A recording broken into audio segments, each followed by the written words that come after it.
The fire crackles softly tonight, dear ones, casting dancing shadows on the walls. Outside, the night air holds a crispness, and perhaps you can hear the distant lullaby of crickets or the rustle of leaves stirred by a gentle breeze.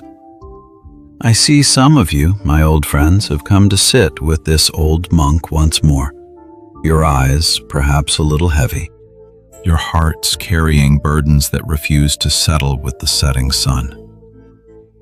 Take a sip of this warm tea. Feel the warmth spreading through your fingers, a small anchor in the quiet. We often speak of love, don't we? Of finding it, keeping it, sometimes losing it.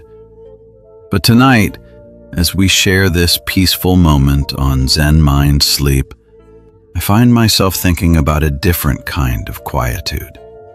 Not the quiet that comes after a storm, but the quiet that exists before a storm.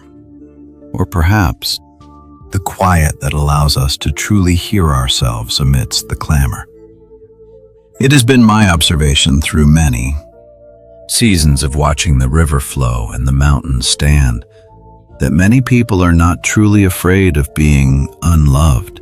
Oh no, that fear is certainly real, a sharp pang, but deeper, more subtle, is the tremor they feel at the thought of simply being alone with themselves.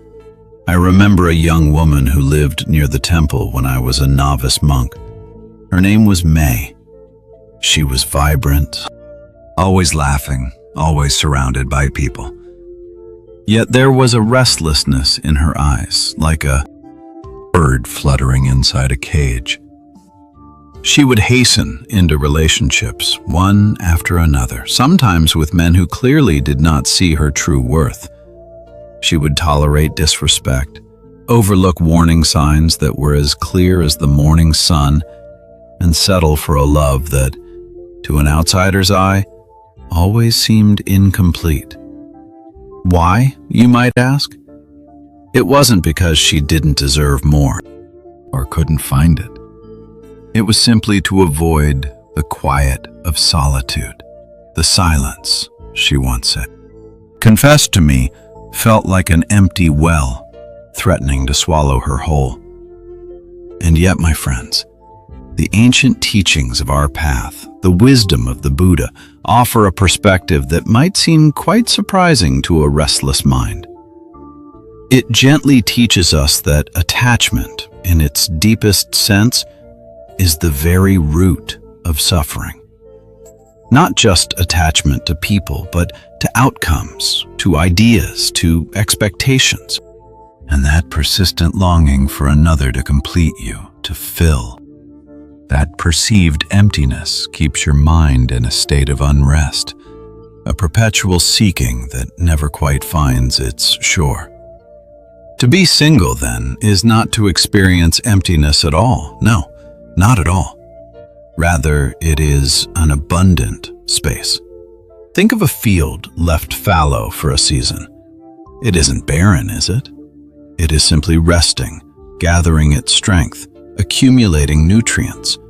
It is space in which to grow, truly grow, like a sapling stretching towards the sun without the shade of a larger tree. Space in which to heal old wounds that perhaps you didn't even realize were festering beneath the surface. And most profoundly, it is space in which to discover your authentic self, without the constant clamor of external distractions, without the echo of another's voice drowning out your own. If this particular season of life, whether chosen or simply arrived, is embraced wisely, my dear ones, it can indeed become the most steadfast foundation of your entire existence. Tonight, our conversation is not centered on how to find love out there in another's eyes.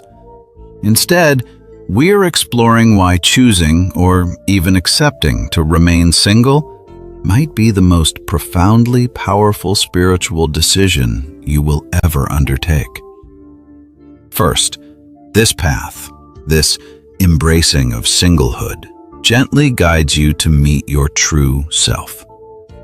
Have you ever noticed, my friend, how when one is perpetually surrounded by romantic attention, or even just the constant presence of another, one's very identity slowly, imperceptibly, begins to intertwine with that other person's expectations, their moods, their reactions, their desires. It's like two vines growing together. After a time, it becomes hard to tell where one begins and the other ends. Without even a conscious realization, you may begin adjusting your own being, your inner melody, simply to maintain that connection, to keep the harmony from breaking.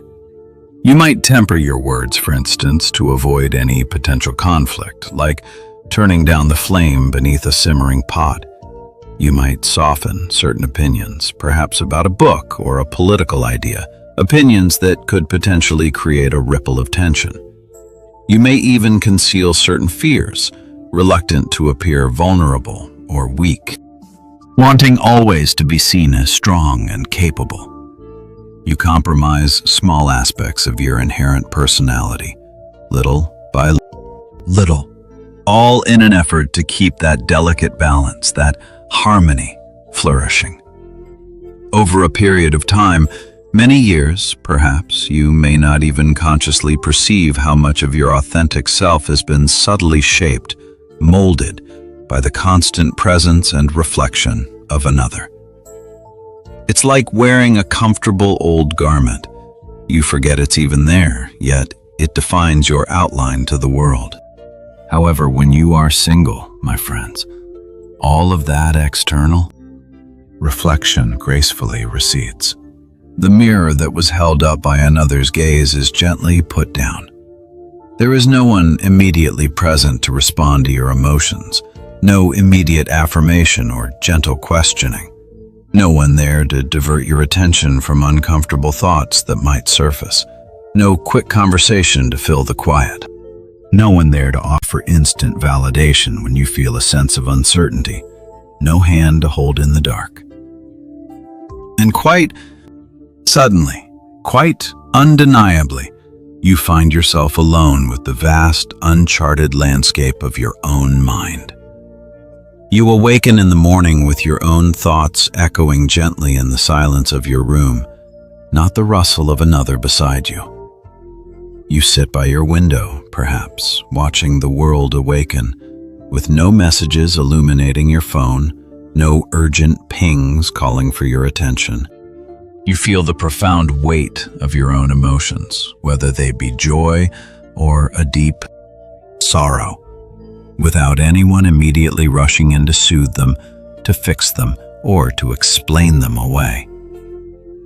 Initially, this profound silence can feel quite heavy, can it not? Like a thick blanket draped over your senses. It may even feel, for a time, as though something essential is missing, a vital limb, perhaps. The mind, having become accustomed, perhaps even addicted, to constant interaction and reassurance, may become quite restless, like a caged bird beating its wings against the bars. You might experience moments of boredom, deep boredom, or a profound loneliness that aches in your chest, or even a rising anxiety about the future, about your place in the world. Yet, my dear ones, this discomfort is not a sign that something is amiss, that you are broken or incomplete. Rather, it is a profound indication that you are at last truly meeting yourself, perhaps for the very first time, without any external distractions to muddy the waters or soften the edges. It is like the clear, still water of a mountain lake, which at first feels cold and deep. But dear ones, if we have the patience to simply be with that chill, to let our own ripples settle, we find that the water eventually clarifies. It begins to reflect the vast sky above, the ancient trees surrounding it, even the smallest cloud drifting by. this profound clarity, this quiet seeing, is the very first whisper of liberation. I remember when I was a young monk, barely taller than this staff, I would often find myself bustling, always sweeping the temple grounds, always chanting, always tending the herb garden. There was a restlessness in me then, a fear of stillness. I thought if I stopped, even for a moment, something terrible would catch up to me. And so, I kept moving. Have you ever felt that, my friend? That constant urge to do, to fill every moment, every silence.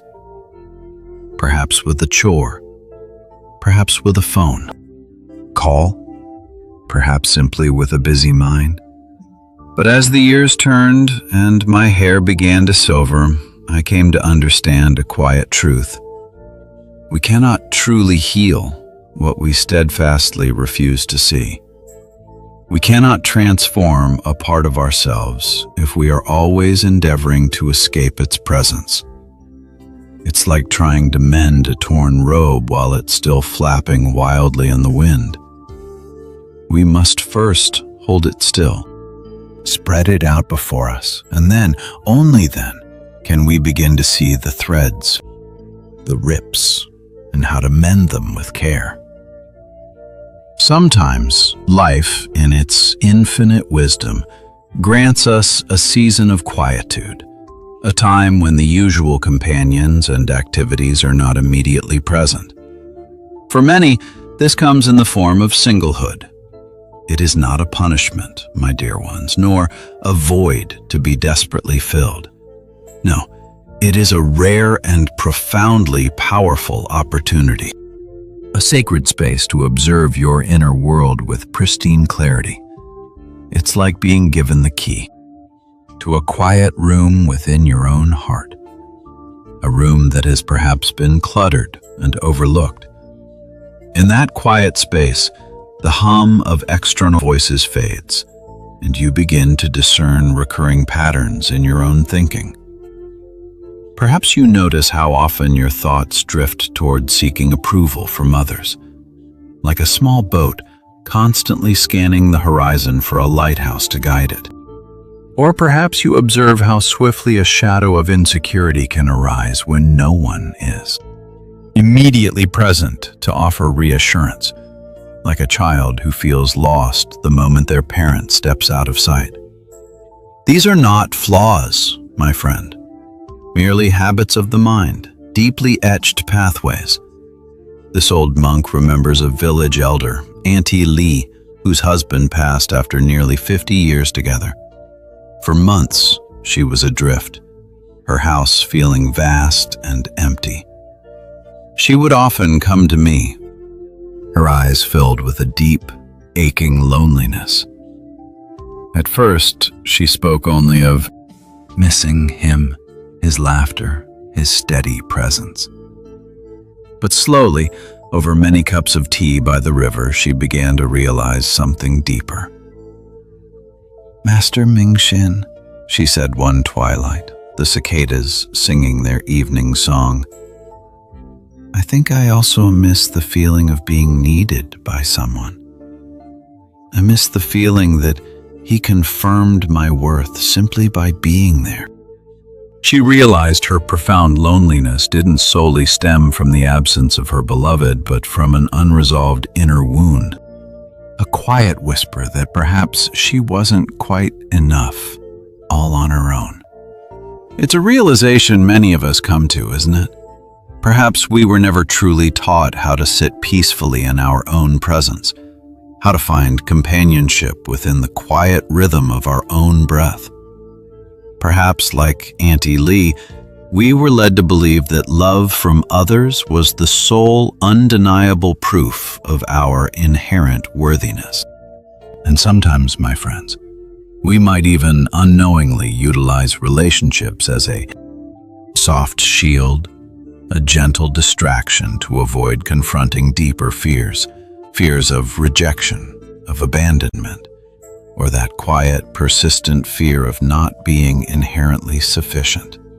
Choosing this path of quiet self-reflection, this time of singlehood, gently brings these hidden layers into the light. It's like the morning sun slowly creeping into a room, shining a tender light into the quiet corners where older pain may have been quietly stored. This is not meant to evoke shame within you, my dear ones. Never that. Instead, it is meant to profoundly strengthen your inner resolve, to show you the incredible resilience that has always resided within your spirit. When you begin to observe these patterns, these old fears, not with a harsh critical judgment, but with tender compassion, the same compassion you would offer a struggling sapling or a lost bird, a significant shift begins within your very being.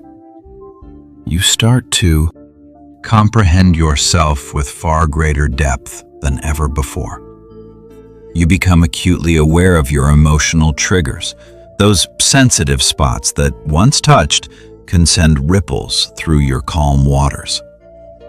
And in this gentle self-discovery, you learn what truly brings you enduring peace, a peace that settles deep into your bones, not merely a temporary distraction, a fleeting warmth that vanishes with the setting sun. How often, my friends, do we find ourselves reaching instinctively for a warmth that is not truly our own? I remember old grandmother Wong, who lived just beyond the rice paddies. She lost her husband, a kind soul who had been her shadow for 60 years, sharing every sunrise and every quiet meal. At first, she would rush to the village square each day, seeking the chatter of neighbors, the distraction of children playing. She thought if she could just fill her ears with sound, her heart would not feel so empty.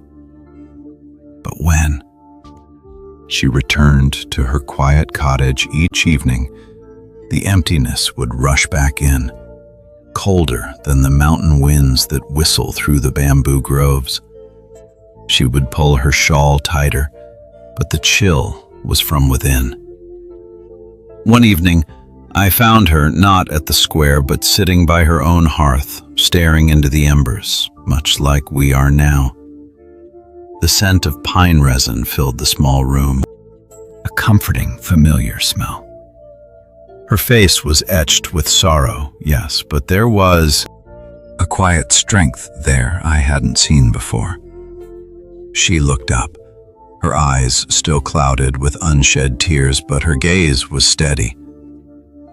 "Master Mingxin," she said, her voice a soft murmur like the stream outside. "For weeks I ran from the tears. I tried to outrun the pain, but the tears always found me, soaking my pillow at night. So tonight, I decided to wait for them." And she did. She sat, silent, letting the grief wash over her, not fighting it, not even trying to understand it. Just letting it be, like the river flowing past her home, carrying away fallen leaves. She allowed those difficult emotions to rise and fall, not clinging to them, not pushing them away. Much like the ocean's waves, they swell, they crash, and then they recede, leaving the shore somehow cleaner than before. That quiet patience, my dear ones, that is where true emotional maturity begins to sprout. That quiet courage to sit with one's own sorrow, that is where an enduring resilience, a steadfast sense of inner stability takes root. It is a strength that no external relationship, no matter how loving, can ever truly bestow upon you. Many, oh so many, spend a lifetime weaving tapestries of external connections, hoping to cover a bare, aching spot within themselves that they never dare to look upon. They may hasten from one connection to another, like a restless butterfly flitting between flowers, forever searching for someone to fill an inner void they have never truly paused to examine. They often mistake the fleeting warmth of distraction for genuine healing. They mistakenly perceive transient attention as true love, a whisper in the wind for a deep, abiding song. But sometimes, life itself, in its profound, tender wisdom, gently clears the path for us. It removes those familiar avenues of escape, perhaps by dissolving a relationship that no longer serves, or simply by revealing the hollowness of constant external pursuit. For some, it is the path of choosing singlehood that becomes this stern yet profoundly loving teacher. I remember when I was a young monk, barely taller than a sapling, newly arrived at the temple. The quiet of the monastery felt like a vast, empty cavern to me then, despite the comforting presence of my brothers. I missed the bustle of the village, the easy laughter of childhood friends. My mind would conjure up images of what others were doing, what I was missing. The wind through the pines sounded like a lonely whisper, and the scent of the evening meal felt sharp and solitary. But the abbot, a man whose eyes held the depth of ancient wells, simply said, "Sit, my son. Sit and listen to the wind. It has much to tell you about yourself." And slowly, painfully at first, then with a dawning wonder, I began to sit. Not just with the wind, but with my own restlessness, my own fears, my own longing. It was in those solitary hours, with only the scent of burning incense and the sound of my own breath, that I started to see. Not a broken vessel, not a flawed being, but simply me. A human being, with all the beautiful, messy, contradictory parts. It was like discovering a hidden garden within, overgrown perhaps, but full of resilient life, full of inherent strengths I had never recognized. And in that gentle encounter, I began the day. Quiet process of forgiving the younger Ming Xin for his youthful anxieties, for his past missteps. I realized with quiet astonishment that I had been far stronger than I ever consciously imagined throughout my journey. Like a mountain that has weathered countless storms yet still stands. When you reach that point, my friends, that gentle comfort in your own skin, the fear of being alone simply dissolves like morning mist under the rising sun. You no longer need another's hand to steady you, for you've found your own firm ground. You no longer need another's voice to define who you are, for your own inner voice has grown clear and true. It is not about fostering isolation, no. It is about cultivating the quiet courage to sit comfortably in silence and yet still feel utterly complete. It is about learning who you truly are when no one else is observing, offering praise, or delivering criticism. You no longer depend on another individual to define your essence. This profound journey, whether prompted by singlehood or simply by life's quiet turning, is truly one of the most powerful spiritual teachers you will ever embrace. It gently strips away lingering illusions, those stories we tell ourselves about who we must be to be loved or complete. It gracefully removes distractions and tenderly guides you toward the most profoundly important relationship you will ever cultivate. The sacred relationship with your own self. And in that quiet space, by the firelight of your own heart, you discover a companionship that truly feels eternal. A companionship born not of expectation, but of quiet, complete presence. And it is in this very stillness, my dear friends, that you begin to perceive a subtle yet profound difference. Many, when they first embark on the path of seeking a partner, truly believe they are reaching for love. Their hearts ache, their minds spin with visions of shared laughter and gentle hands. But if we were to look with profound, uncompromising honesty into the deepest chambers of our own hearts, what we often find ourselves truly seeking is a sense of relief. A relief from the cold pangs of loneliness that can sometimes grip us in the quiet hours of the night. Relief from the heavy burden of insecurity, that feeling that we are somehow not quite enough. And relief, perhaps most subtly, from the persistent quiet fear that perhaps, just perhaps, we are not inherently sufficient on our own. Have you ever felt that, my friend? That deep, silent worry? They desire someone to embrace them, not only with warm physical arms, but with an emotional embrace that feels like irrefutable proof that their very existence truly matters. They long for reassurance, like a constant gentle hum in the background, that they will never be abandoned. Never. Left to navigate the vast ocean of life alone. They seek constant reminders, whispered softly or shouted joyfully, that they are truly chosen, picked from all the stars in the sky. And while these desires are undeniably human, as natural as the yearning for water on a hot day, the teachings of the old path gently reveal that when love is employed as a shield against one's deepest, most primal fears, it slowly, almost imperceptibly transforms. It hardens, it shifts into a state we call attachment.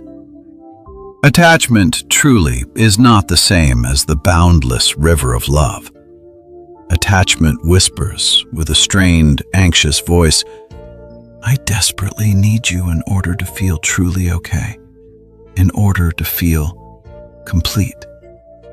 It's like a hungry ghost, always reaching, always wanting more. True love, however, speaks with a calm, steady voice, like the clear morning air after a storm. It simply states, "I choose you freely, my dear, for I am already whole and complete within myself, and your presence simply adds to the boundless joy I already carry." I remember when I was a young monk, still struggling with the turbulent waters of my own heart. There was an old woman in the village, widowed young, who clung fiercely to the memory of her husband. She kept his teacup precisely where he'd left it, never washed it. She wouldn't let anyone touch his gardening tools. Her grief was palpable, but beneath it, I could sense a deeper current of fear. Fear of letting go, fear of being truly alone in the world.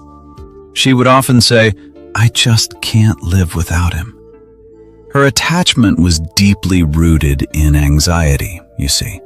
It perpetually worried about the potential loss, even of a memory. It overanalyzed every subtle change in the seasons, seeing omens in the falling leaves, fearing that her connection to him might somehow fade further. It grew restless and agitated if anyone suggested she move forward. It relentlessly sought to control, to preserve, precisely because it harbored a profound fear of uncertainty, of the unknown future. Love, on the blessed other hand, flows from a place of deep, unwavering inner stability, like a mountain spring that never runs dry. It does not suffocate the other, my friend. It does not demand incessant proof of affection. like a child constantly asking, "Do you love me?" It does not fall into panic at every fleeting moment of distance, understanding that each soul needs its own space to breathe and grow. Instead, it rests in unwavering trust, a quiet knowing that transcends mere words or constant presence. It's like the sun trusting the earth to turn, knowing it will always return to greet it. And so, when you find yourself walking the path of singlehood, my dear ones, you begin to perceive this profound difference with far greater clarity than ever before. Without someone constantly present to lean upon emotionally, to whisper reassurance into your ear, you begin to observe with a quiet, almost startling insight how frequently you may have mistaken mere comfort for genuine connection in times past. It's like mistaking a warm blanket for the actual fire. You may come to realize with a gentle, undeniable recognition that in those moments of past heartbreak, you did not miss the individual themselves as much as you missed the comforting sensation of being truly wanted, of being needed. You may recognize with quiet insight that what caused the deepest, most searing pain was not truly the cessation of love, for true love, if it ever was, cannot cease, but rather the profound loss of reassurance, the sudden absence of that external validation. This emerging awareness, I assure you, is not intended to be a source of criticism for you or for anyone who has walked this path. Instead, it is profoundly meant to foster your spiritual and emotional maturity, to help you grow into the magnificent being you are destined to become. The ancient teachings wisely explain that clinging inevitably creates suffering, precisely because anything to which you cling is, by its very nature, impermanent. Like the morning mist that clings to the valley floor, it must eventually rise and dissipate. Individuals change, my friend. Emotions shift like the currents of a river. And circumstances gracefully, sometimes dramatically, evolve. If your emotional stability, your very sense of inner peace, is entirely dependent upon the presence of another, then your inner peace will invariably feel quite fragile, like a house built on shifting sands. Choosing singlehood for a time or for a lifetime bestows upon you a sacred, undisturbed space, a quiet garden where you can thoughtfully rebuild your emotional foundation, brick by gentle, brick from deep within your own being. You begin the gentle process of learning how to soothe your own anxieties, how to quiet the restless whispers of your own mind, rather than passively expecting someone else to remedy them, to chase away the shadows for you. You begin the empowering practice of self-soothing, of finding solace in your own company, instead of ceaselessly seeking external distraction to fill that quiet bin it is. A profound journey, my faith, friends, a journey back to the sacred temple of your own heart. Indeed, my dear ones, this journey often begins with a quiet tremble. Your mind, accustomed to the bustling marketplace of the world, may find the stillness unsettling at first. It may tug at you like a stubborn child wanting to return to familiar games. It may deeply crave the comforting hum of external attention, like a lonely traveler longing for the lamplight of a distant inn. And oh, how it loves to romanticize the past, doesn't it? Whispering sweet, untrue stories of moments that were perhaps not as golden as memory now paints them. It will softly, oh so softly, murmur that you are inherently incomplete, a half-drawn circle, without another by your side to finish the line. Have you ever had a night like that, my friend? Lying in bed, the wind outside rustling the leaves, and those thoughts spinning, making your chest feel tight? I have, many times, even in this old body. But if you simply observe these fleeting thoughts, like clouds drifting across the moon, not clinging to them, not reacting with a frantic chase, something profoundly powerful begins to unfold. You just watch them, my friend. See them rise, feel their pull, then notice them begin to fade. The craving, that restless gnawing, you realize it is simply an ephemeral feeling, like the scent of rain on dry earth, potent for a moment, then gone. It is not an imperative command etched in stone.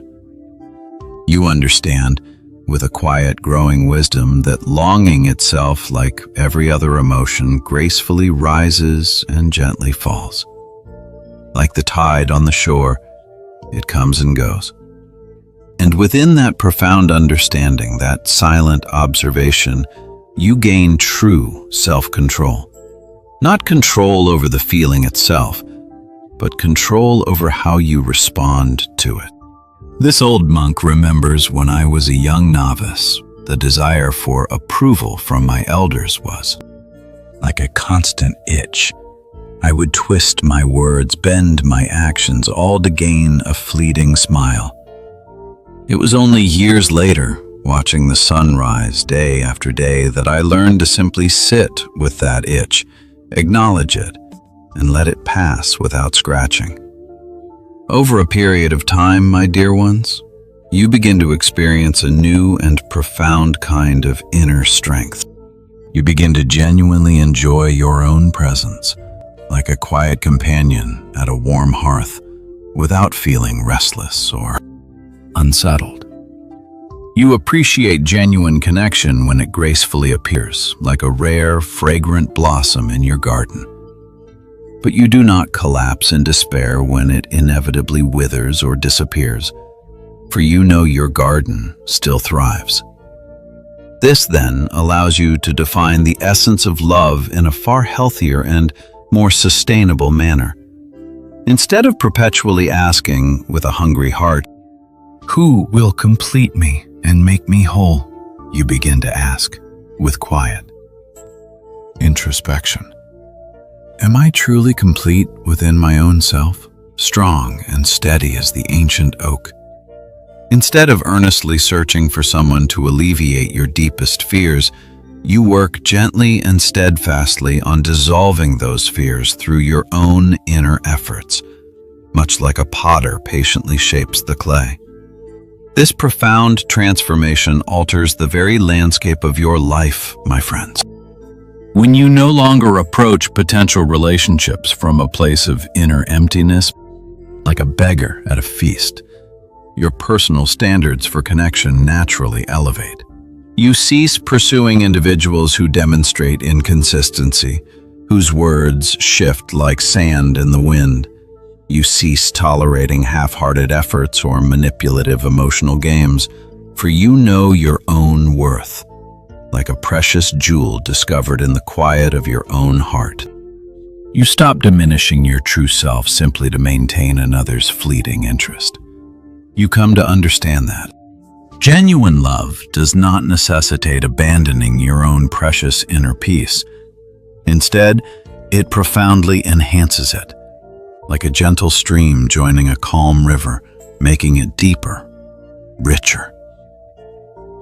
Embracing singlehood, truly embracing it, profoundly teaches you that love should serve as a beautiful addition to your life, a melody played alongside your own steady song, rather than being the very foundation of your identity. It reveals that the most genuinely healthy relationships are cultivated when two complete individuals come together, not from a place of desperation or longing, but from a foundation of mutual respect and profound inner wholeness. Like two healthy trees growing side by side, sharing the sun and rain. When you finally enter into love from this place of inner strength and completion, you do not cling, like a drowning person grasping at a straw. You do not suffocate the connection with your own anxieties.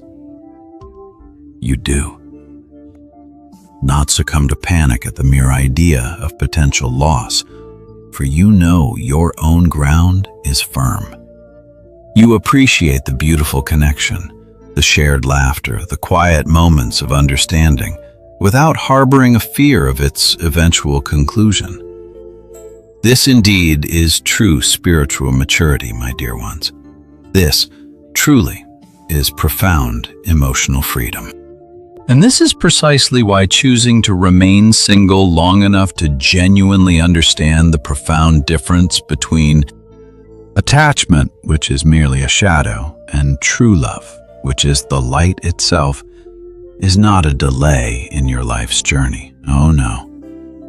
Instead, it is a sacred preparation for something far deeper, infinitely calmer, and profoundly more meaningful than any connection ever driven by fear.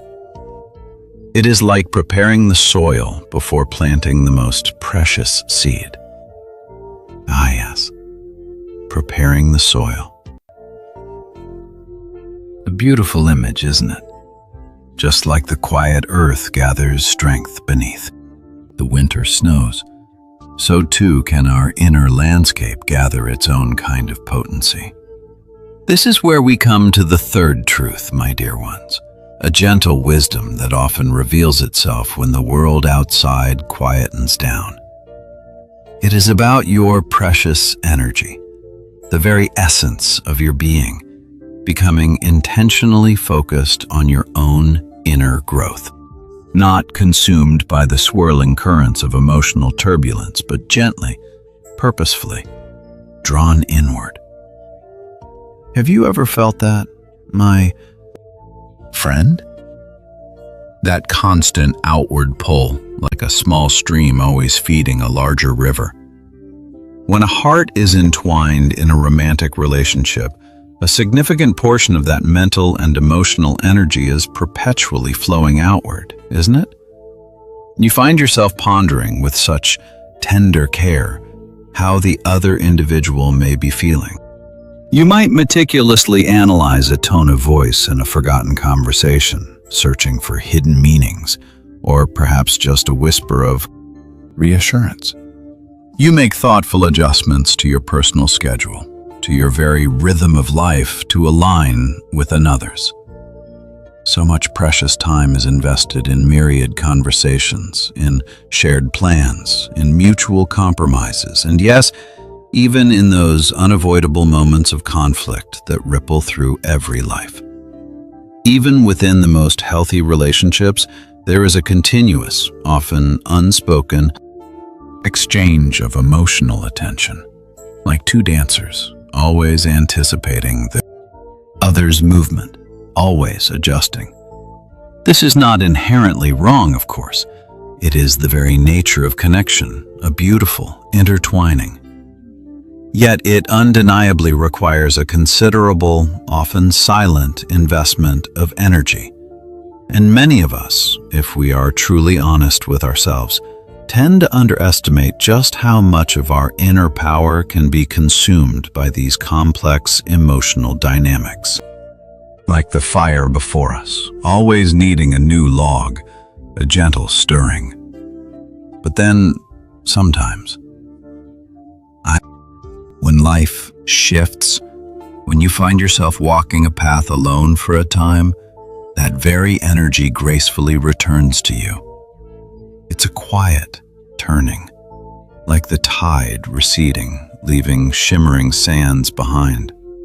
It no longer needs to be perpetually divided, no longer needs to be continually managed in accordance with someone else's moods or expectations. You might feel it, a gentle hum returning to your core, a quiet wellspring filling up again. For the first time in perhaps a very long while, your emotional focus can become entirely and profoundly centered upon your own personal growth. And this profound shift, dear friend, is indeed spiritually potent. It is the silence after the storm, the calm after the effort. This old monk remembers a young woman, a lantern maker who lived near the temple when I was but a novice. Her hands were always busy, her heart always full of stories about her husband, his needs, his days. She was diligent, loving, but her own dreams of crafting intricate lanterns, those that truly sang with her spirit, were always set aside for later. "When there's more time," she'd say, "when he's less tired." Then one day, she found herself alone. For months, her workspace lay quiet. But then, slowly, I saw her hands move again, not with the hurried pace of duty, but with a new, deliberate rhythm. The silk and paper she chose were bolder, the shapes uniquely hers. She wasn't making them for anyone else's pleasure, but for the sheer joy of creation that had lain dormant within her. Buddhism teaches, with profound wisdom, that self-mastery is the ultimate path to inner peace. Not mastery over others, but mastery over the self. Self-mastery truly entails understanding the intricate workings of your own mind, watching your thoughts like clouds drifting across the sky, recognizing the patterns of your emotions as they rise and fall. It means diligently disciplining your habits, those tiny threads that weave the fabric of your days, and steadfastly strengthening your inherent awareness, so that you truly see and feel the world around you and within you with clarity. However, achieving this profound level of growth requires an uninterrupted focus of attention. It requires sacred space, a quiet corner not just in your home, but in your very being. It requires profound silence, not just the absence of noise, but the settling of the inner chatter, the quiet hum of your own soul. When you are single, my friend, you are graciously granted that very space. Instead of investing precious hours analyzing the intricacies of relationship problems, you can dedicate those same hours to understanding the subtle nuances of your own thought patterns. You can sit with a cup of tea, watching the steam rise, and simply observe the currents of your own mind without judgment. Instead of expending valuable energy trying to maintain emotional harmony with another individual, you can learn, with profound purpose, how to cultivate a deep sense of harmony within your own being. You can meticulously build routines that truly strengthen your physical body, perhaps simple walks at dawn or quiet moments of stretching. You can thoughtfully develop greater discipline in your work or chosen endeavors, finding a new focus that wasn't possible when your gaze was constantly divided. You can freely explore your deepest passions without a trace of guilt or intrusive distraction, like that lantern maker, allowing your hands and heart to follow their true calling. You can lovingly create goals that are aligned purely with your most cherished personal values, rather than having them shaped around someone else's aspirations or plans. Many individuals do not fully realize until much later in life how significantly they may diminish their own ambitions to fit within the confines of romantic relationships. They may compromise deeply held dreams, those vibrant colors of their spirit. They may delay significant personal projects, pushing them further and further into an uncertain future. They may quiet or even silence integral parts of themselves simply to avoid conflict, to keep the peace, to maintain the delicate balance. However, when you are single, dear ones, you are granted the freedom to expand without constraint. Like a tree whose roots have finally found rich, open soil, you can courageously take meaningful risks, knowing that the only heart you truly need to consult is your own. You can thoughtfully alter your life's direction, pivoting and turning as your inner compass guides you.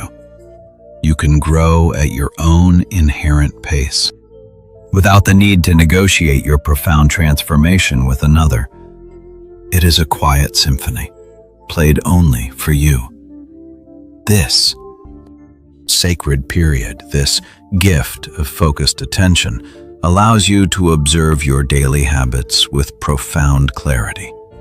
Like holding a polished mirror to your own life, you begin to discern how you truly manage your precious time when no one else is observing. Do you dawdle? Do you engage in tasks that truly nourish you or merely distract? You come to see how genuinely disciplined you truly are when there is no one present whom you feel the need to impress. No one whose good opinion you are striving to earn. You discover what you authentically enjoy, truly, deeply, when you are not striving to please another individual.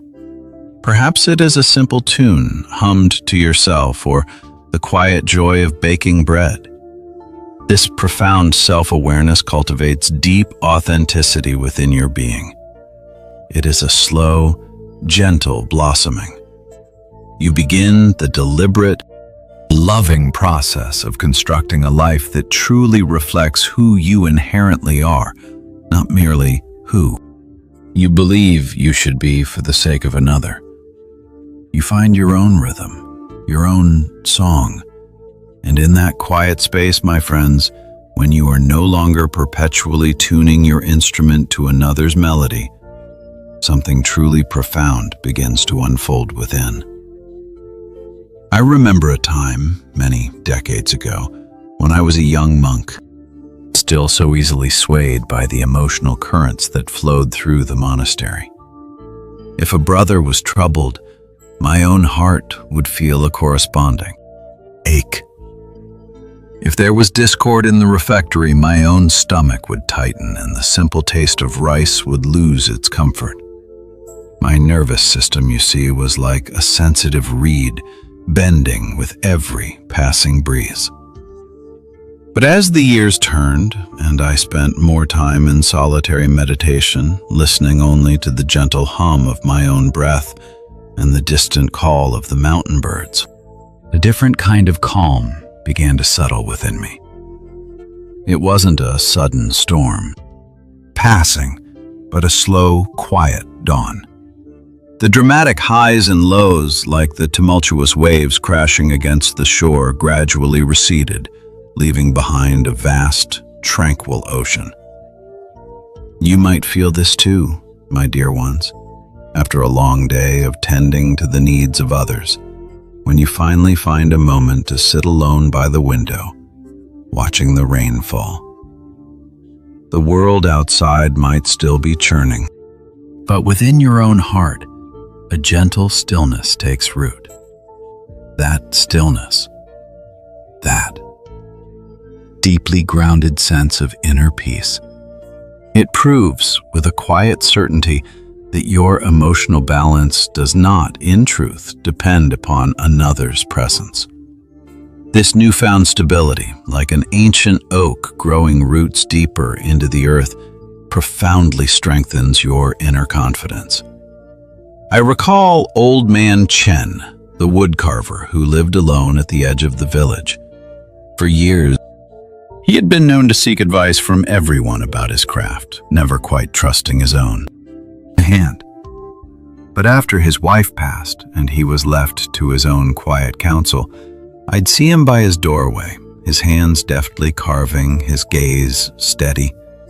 He began to trust his own well-considered decisions, the way his fingers instinctively knew which piece of wood to choose, how deep to make the cut. He wasn't consumed by a fear of being alone, because he had meticulously built a life that felt profoundly meaningful, even without external validation. The scent of the freshly cut pine, the rhythmic scrape of his chisel, the quiet satisfaction of a finished carving, these were his companions.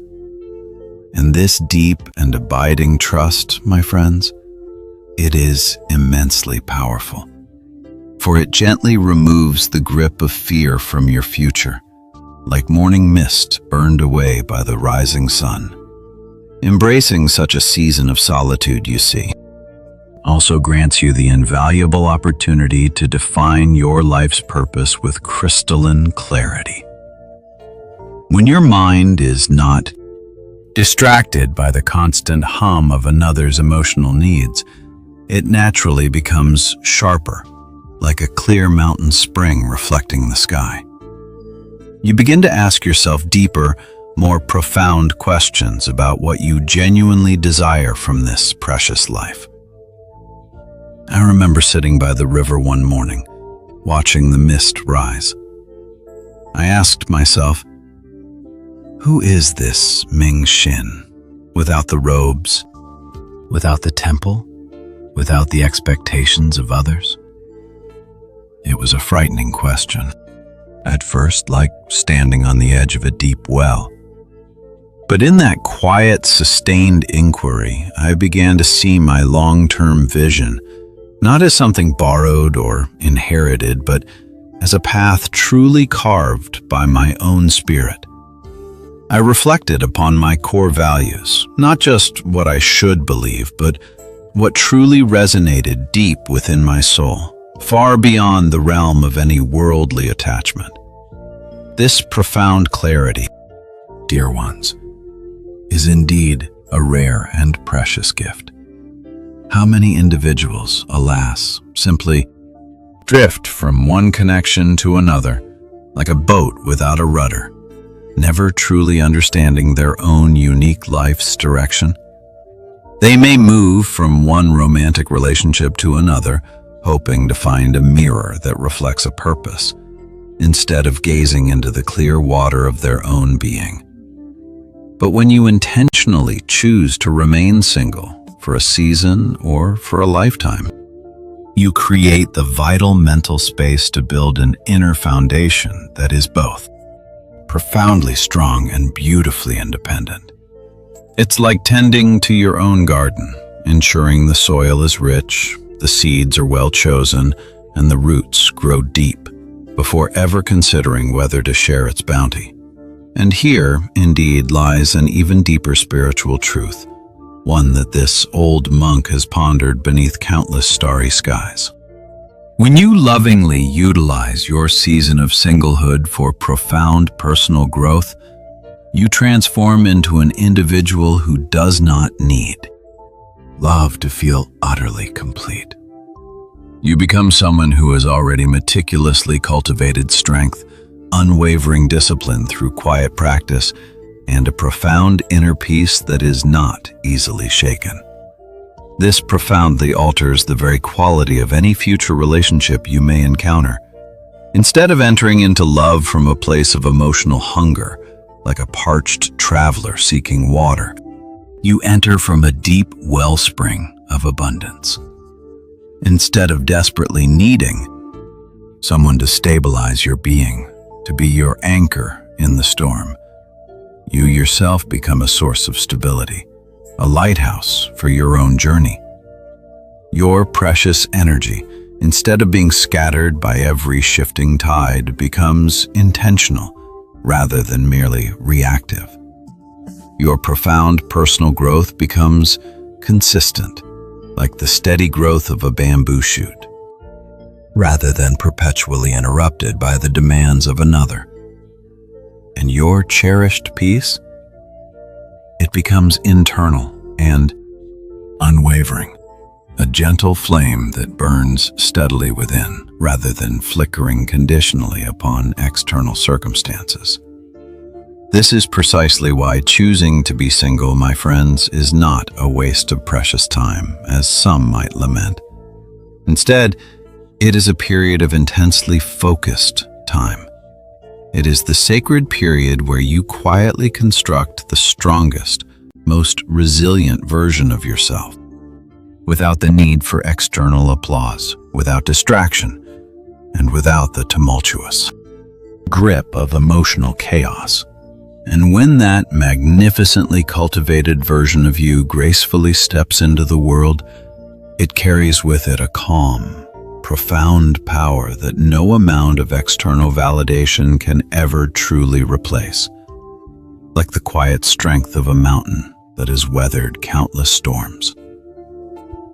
And speaking of strength, my dear friends, there is a kind of inner fortitude, a quiet courage that blooms when we bravely conquer the pervasive fear of loneliness. Ah, loneliness. Have you ever felt it, that quiet ache? It's not the roaring tempest of failure or the sharp sting of rejection, nor even the profound, distant inevitability of death that truly frightens us most. No, I've observed throughout my many years that one of the deepest and most subtle fears hidden within the human heart is simply the profound fear of being alone. I remember once, during a silent retreat many decades ago, a young man came to me, his eyes wide and troubled.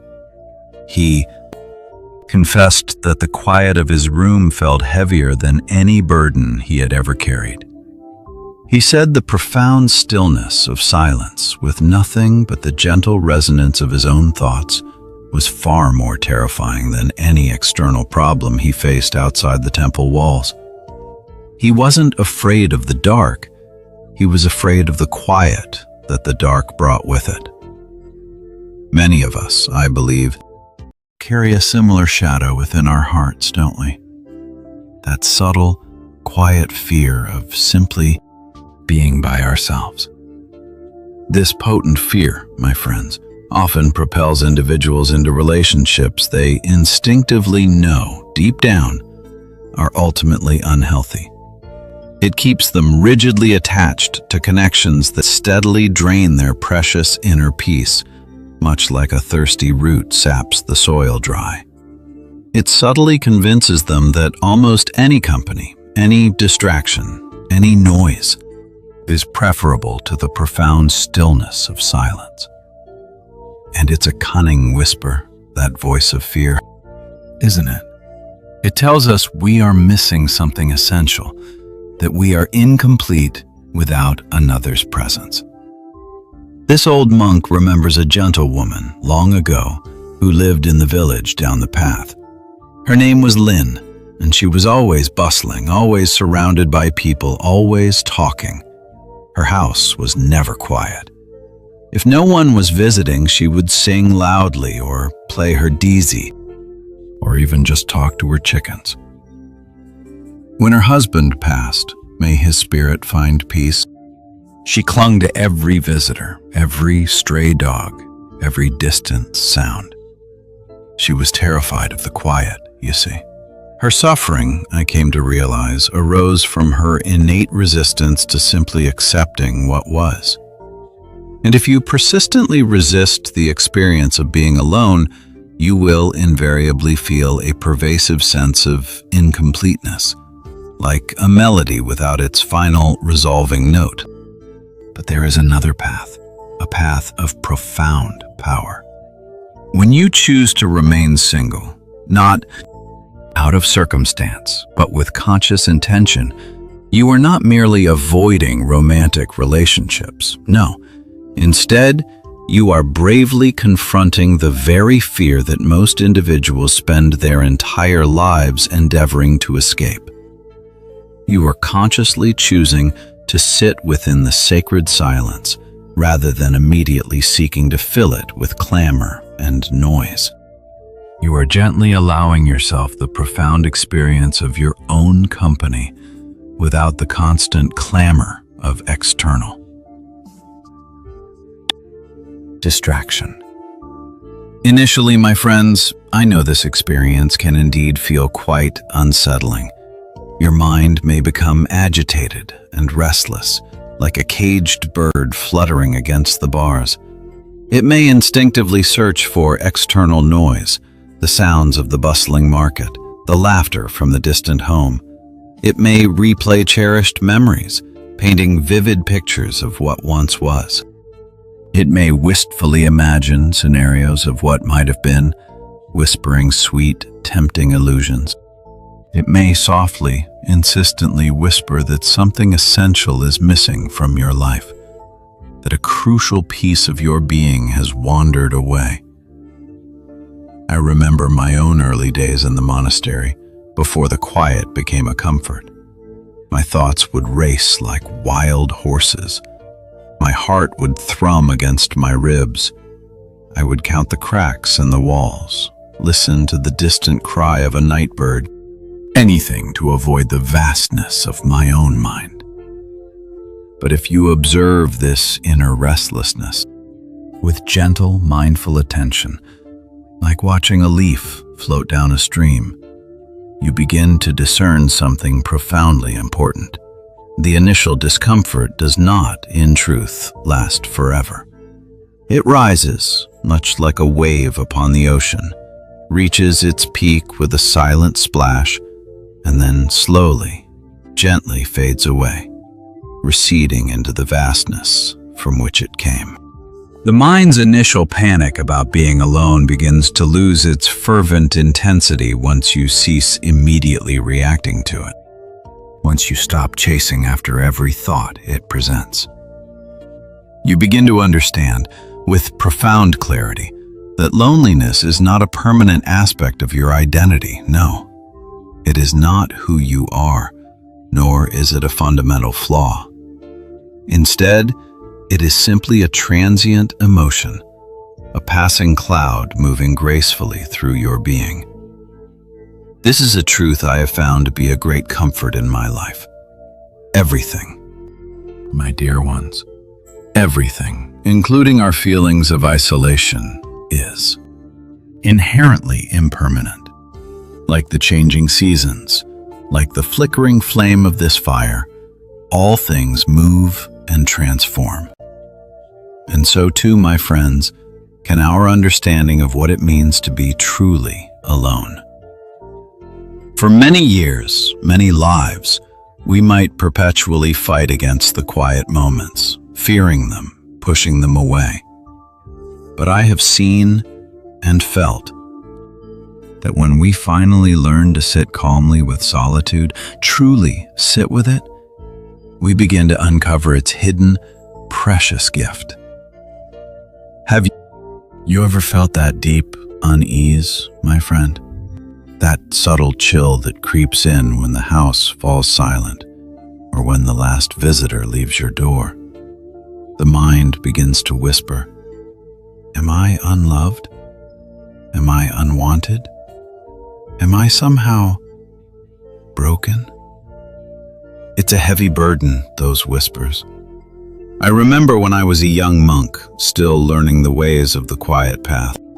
I found myself in a small mountain hermitage, high above the village, with only the wind and the crickets for company. The first few weeks, my heart felt like a caged bird fluttering, desperate to escape. Every rustle of leaves sounded like someone calling my name, only to realize it was just the breeze. The silence felt vast, empty, like a hungry mouth ready to swallow me whole. But slowly, very slowly, as the moon waxed and waned, I began to see it differently. I realized that being alone, truly alone, in that simple hut, did not mean I was unloved. It did not mean I was unwanted or undesirable. It certainly did not mean I was broken or incomplete. No, not at all. It simply signified that I was in a sacred space, a space where I could profoundly reconnect with my own true self, free from all the endless external interference. The clatter of the market, the urgent pleas of villagers, the voices of my brothers. All were absent, and in their place, a different kind of sound began to emerge. Solitude, my dear ones, over time, slowly transforms. From something once perceived as frightening, a looming shadow, it eases into something profoundly empowering. You begin to savor the simple everyday moments without feeling that persistent gnawing need for someone to be by your side. You can embark on a peaceful walk, perhaps along the old river path you know so well, and feel utterly present. Each stone beneath your worn sandals, each glint of sunlight on the water, the scent of damp earth after a rain. These moments fill you, rather than leaving a hollow void of emptiness. You can sit quietly in contemplation, perhaps by this very fire, and feel deeply thoughtful, rather than consumed by the anxious churn of your own mind. The flames dance, and your thoughts become like the embers, glowing with a soft, steady light. You can even spend an entire weekend in peaceful solitude, and it doesn't feel as though you are missing out on life's vibrant experiences. Instead, you are living a vibrant experience of a different kind, an inner journey.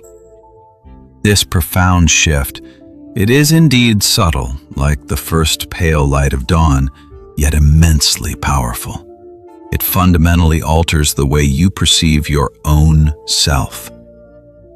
Ah, my friend, when you are no longer gripped by the fear of being alone, you liberate yourself from one of the most potent emotional chains in this life.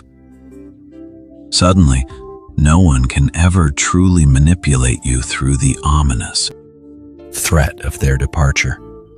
That heavy cloud of worry, what if they leave me, begins to dissipate. No one can control you by offering attention only to cruelly withdraw it later, leaving you desperate for their gaze. You are no longer ensnared by the desperate need to cling to individuals simply to avoid the profound quiet of silence. This truly is genuine emotional freedom. It is like finally loosening a tight knot in your stomach you didn't even realize was there for so long. Many individuals, perhaps you too have felt this, mistakenly conflate solitude with isolation.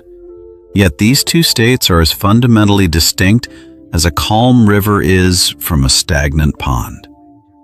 Isolation, my friend, is indeed painful. It often feels forced, undesirable, and deeply unwelcomed, like being trapped in a cold, dark room with no key. You feel cut off, forgotten. Solitude, in stark contrast, is deeply peaceful because it is consciously chosen. It is like choosing to step into a sunlit garden, knowing you can leave whenever you wish, but staying because of the beauty and tranquility you find there. I remember an old herbalist named Zhang from a village many hills away. His wife had passed on and his children had moved to the city. For a time, he closed his apothecary, his heart heavy. He isolated himself, refusing visitors, staring at the empty spaces in his home. His face grew thin, his eyes distant. But one morning, he saw a small bird building a nest outside his window, patiently, meticulously, one twig at a time. Something shifted within him. He reopened his shop, not to seek company, but to return to his craft. He chose to spend hours at his mortar, grinding herbs, creating beauty. He was alone, yes, but he was no longer isolated. He had chosen the company of his own hands, his own creativity, his own inner world. When you thoughtfully choose to be single, my dear ones, or even just choose moments of deep quiet, you are, in essence, choosing solitude to serve as a profound teacher. You are learning how to feel utterly complete in your own sacred presence. Like a sturdy tree whose roots go deep into the earth, you cultivate the invaluable ability to sit with your own thoughts without succumbing to panic or feeling the need to distract yourself with endless chatter or noise. You are profoundly strengthening your connect. Foundational inner stability, that core of peace within you that no external storm can truly shake. Over a period of time, something truly beautiful begins to unfold. The very silence that once felt profoundly heavy, like a blanket pressing down, begins to feel expansive and spacious, like the vast, star-strewn sky above us tonight. In that spaciousness, you start hearing the gentle whispers of your own intuition with far greater clarity. It's like a soft breeze, carrying secrets, insights that were always there, but muffled by the world's clamor. You notice the gentle cadence of your inner voice without external noise attempting to drown it out. And you begin to genuinely understand your own emotions, allowing them to rise and fall like waves, rather than habitually suppressing them or pushing them away. You become far more acutely aware of your emotional triggers and cultivate a deeper patience with your own intricate healing process, understanding that wounds, like seeds, need time and quiet to mend and grow. This profound inner growth cultivates a deep and abiding confidence, not the loud, external kind that constantly seeks outward attention like a peacock spreading its feathers, but rather the quiet, steadfast kind that does not crumble even when no one else is observing. You realize that your genuine happiness does not simply vanish merely because you happen to be alone. No, it's always there, like the quiet glow of the moon, sometimes hidden by clouds, but never truly gone. Your inherent worth does not diminish in the absence of a romantic relationship. You are precious, exactly as you are, a unique spark of the universe. Your very existence remains profoundly meaningful, even within the embrace of silence. Yes, my friend, that silence. It holds so much, doesn't it? It can feel like an empty room, echoing our own thoughts back to us, sometimes making them sound louder, heavier. But what if that quiet, that solitude you sometimes fear is not an empty space at all, but a fertile ground? I remember old Master Zhao from the village nestled in the green hills to the east. After his wife passed, the small cottage that had always hummed with their quiet routines suddenly felt vast and cold. He used to tell me, with a wistful sigh, how the silence in the evenings pressed down on him like a heavy blanket that offered no warmth. He'd find himself constantly puttering, sweeping leaves that weren't there, checking the latch on the gate multiple times just to avoid sitting still. He even started spending long hours at the tea house just for the murmur of other voices, the clinking of cups, anything to keep the raw edge of being utterly by himself at bay. Have you ever felt that, dear ones? That subtle urge to fill every quiet moment, to turn on the radio, to call a friend, just to avoid the sound of your own breathing? He was a good man, old Zhao, and he worried he was losing himself in that quiet. He'd rush into things, new projects, even tried to adopt a stray dog he didn't really have the energy for, just to have a presence. He once confessed, "Mingxin, I fear the stillness more than the storm." His approach to people shifted too.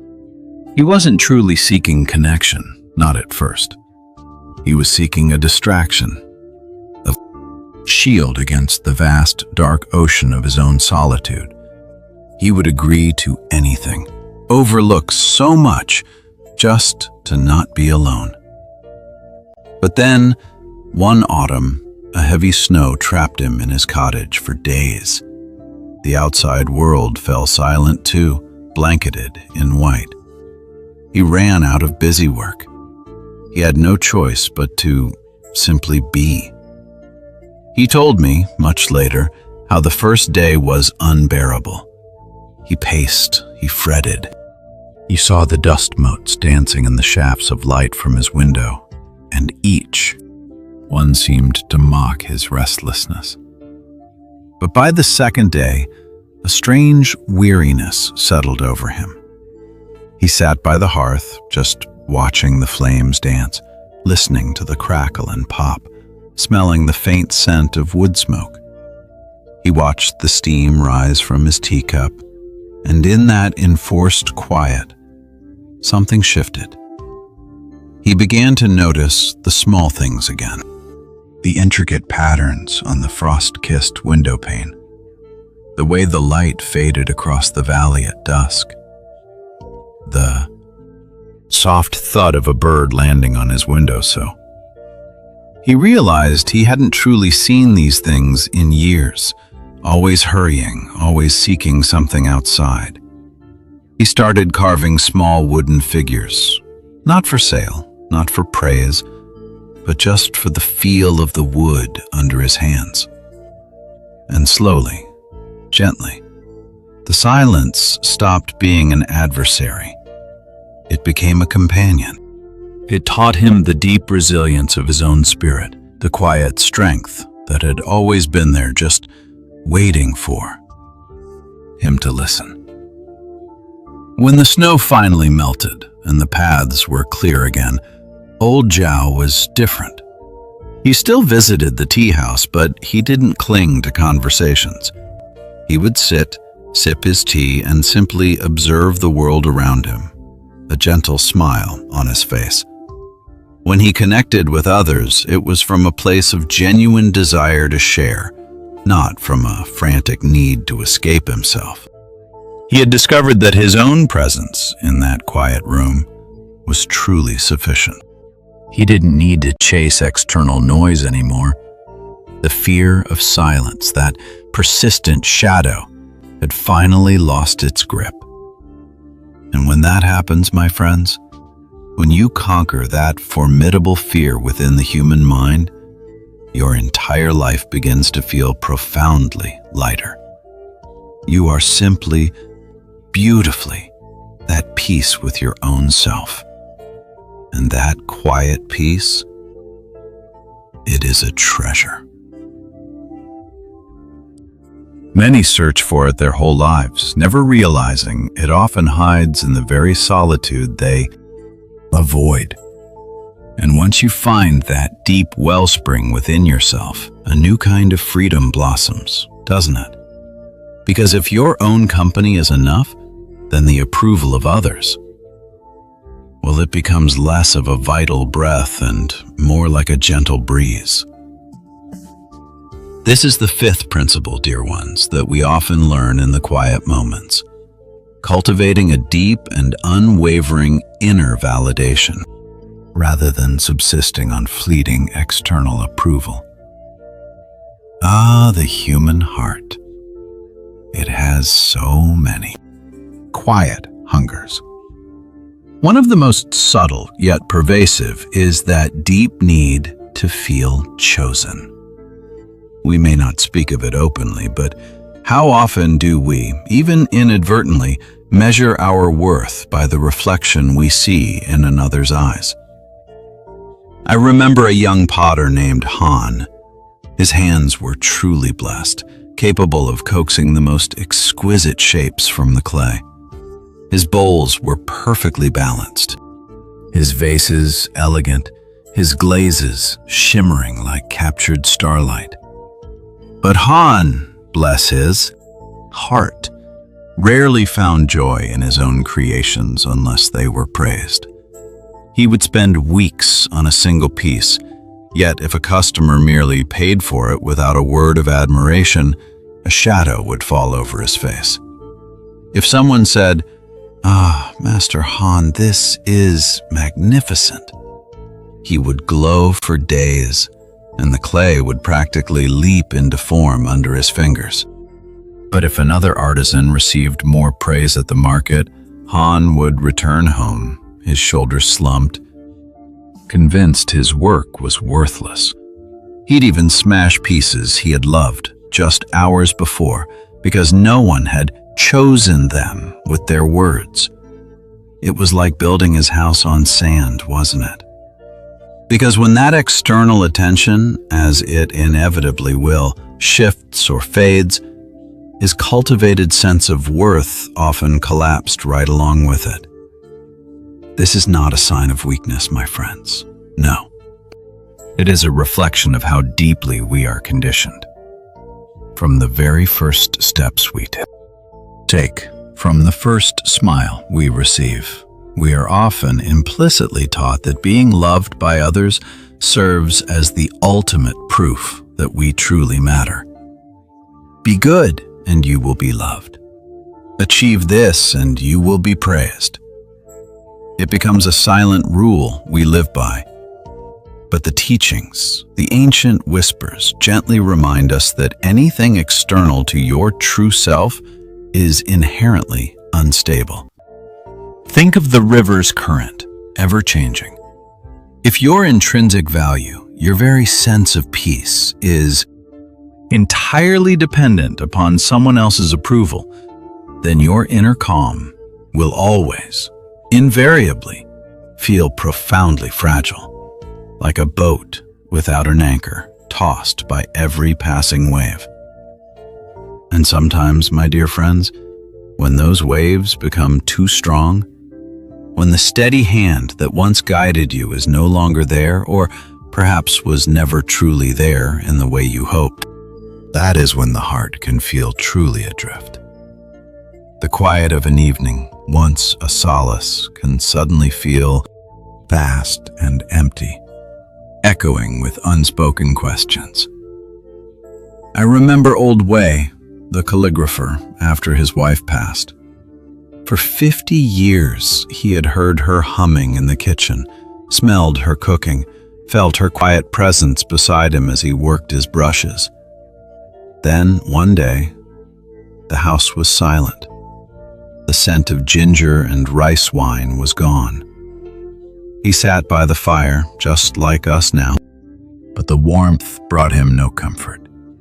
His hands, accustomed to the rhythm of two lives, felt suddenly clumsy. He told me, his voice barely a whisper, "Master Mingxin, I feel as if I've lost my own shadow. Who am I when there is no one to reflect me back?" Have you ever felt that, my friend? That profound silence when the daily melody of reassurance fades and you are left only with the quiet beating of your own heart? This is often the path, is it not? When we find ourselves walking alone for a time. The constant stream of affection, the small gestures of being remembered, the simple external confirmation that you are seen, that you are attractive, that you are interesting or uniquely special. It all begins to dissipate like morning mist touched by the rising sun. And initially, that quiet fading can indeed feel quite unsettling, can't it? Your mind, accustomed to those reflections, may begin to whisper, "Am I truly not enough without them? Is there something fundamentally amiss with my being?" You might find yourself comparing your quiet evenings to the bustling lives you imagine others lead, filled with laughter and companionship. The heart, tender and vulnerable, searches for signs, for proof that it still holds value. But if you can remain mindfully present, dear ones, rather than simply reacting to those fleeting thoughts, something profoundly powerful begins to unfold. It's like watching the moon rise over the distant mountains. At first, it's just a sliver of light, barely noticeable. But if you keep watching, keep breathing, keep allowing the moment to simply be, a greater truth reveals itself.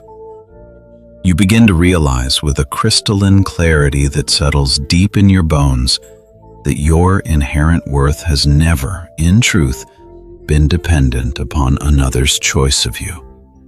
Not their love, not their attention, not even their mere presence.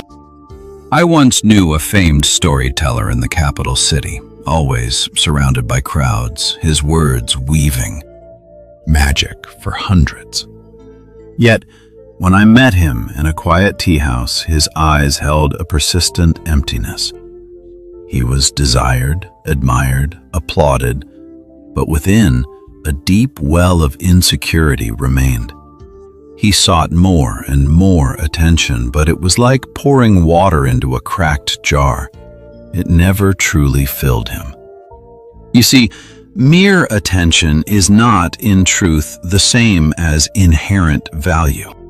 Many individuals receive abundant attention, yet still feel a persistent emptiness within, don't they? Many are desired by others and yet still harbor deep-seated insecurities. While external validation can temporarily boost the ego, like a gust of wind beneath a kite, it can never truly construct a lasting inner peace. The kite still needs its own strong frame to truly soar. And this is where the quiet path of singlehood, for however long it may last, grants you a profound opportunity. It is a chance to cultivate a different, more enduring kind of confidence. Instead of perpetually asking with a yearning heart, "Who approves of me?" you begin to ask with a quiet strength that emanates from deep within, "Do I, in truth, approve of my own self?"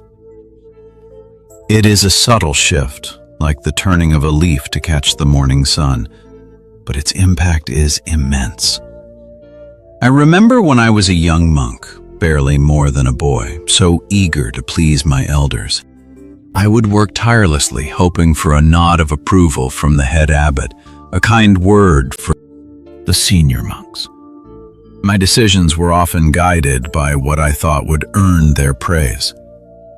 One day, the abbot, seeing my frantic efforts, simply smiled and said, "Little one, the plum blossom blooms for its own nature, not for the praise of the passing wind. Find your own true season." It took me many years, many quiet meditations to truly understand that wisdom. Instead of diligently striving to impress another individual, you begin to focus on living in profound alignment with your own cherished values. You start making thoughtful decisions, not primarily to gain external praise, but to steadfastly maintain your own inherent self-respect. You choose the quiet walk in the forest because it brings you peace, not because someone might admire your serenity. You pursue that forgotten dream of painting, not for an audience, but for the sheer joy of the brush on canvas, the colors speaking your truth. This quiet shift is indeed subtle, yet profoundly transformative, my friends. When you habitually rely upon external approval, you are perpetually adjusting your authentic self to fit perceived expectations. You may tend to soften the edges of your personality, like a stone worn smooth by constant currents. You may conceal certain deeply held opinions or act in ways designed to attract fleeting attention, rather than truly expressing your profound authenticity. It is like wearing a mask, isn't it? A different one for every person you meet, until you forget what your true face looks like beneath. However, when you cultivate deep inner validation, when you truly come to approve of the person looking back at you from the quiet pool of your own being, you no longer feel the pressing need to perform for others. You become utterly comfortable being your complete, authentic self, even if this signifies that not everyone will fully understand you. Like the ancient cypress tree outside our temple, it stands tall and true, its roots deep, its branches reaching for the heavens, unaffected by the fleeting opinions of those who pass by. It simply is. And that, my friends, is a peace that no storm can ever truly shake. Ah yes, peace. But how many of us truly find it, my friend? This quiet stillness we seek, this inner harbor. So often, it feels like a boat constantly tossed by the waves, doesn't it? One moment the sun shines and we feel light, valued, our sails full of praise. The next, a cloud passes, a harsh word perhaps, or simply a silence, and suddenly we feel ourselves sinking, our hearts heavy with doubt. I remember once when I was a young monk, barely taller than a prayer mat. I had just finished painting a delicate scroll, a landscape of mist and mountains. My teacher, a man whose smile held the warmth of 100 suns, looked at it for a long, long time. He nodded slowly, a deep, resonant sound in his chest. "Good," he said, and nothing more.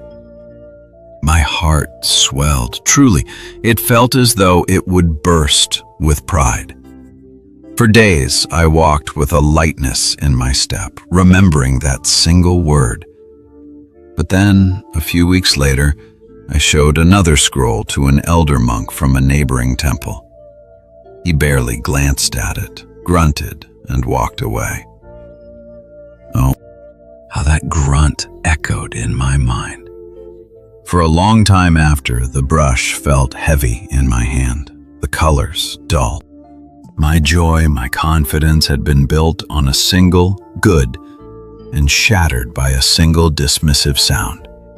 It was then, in that quiet, dusty corner of the temple, that I began to truly observe. I saw how my own happiness was not a steady flame within me, but rather a tiny leaf fluttering on the winds of others' opinions. If someone offered a compliment, the leaf soared. If they offered a criticism, or worse, indifference, it plummeted. My inner landscape was entirely dictated by what came from outside. Have you ever felt that way, my friend? As if your very worth is written on a parchment held by another's hand?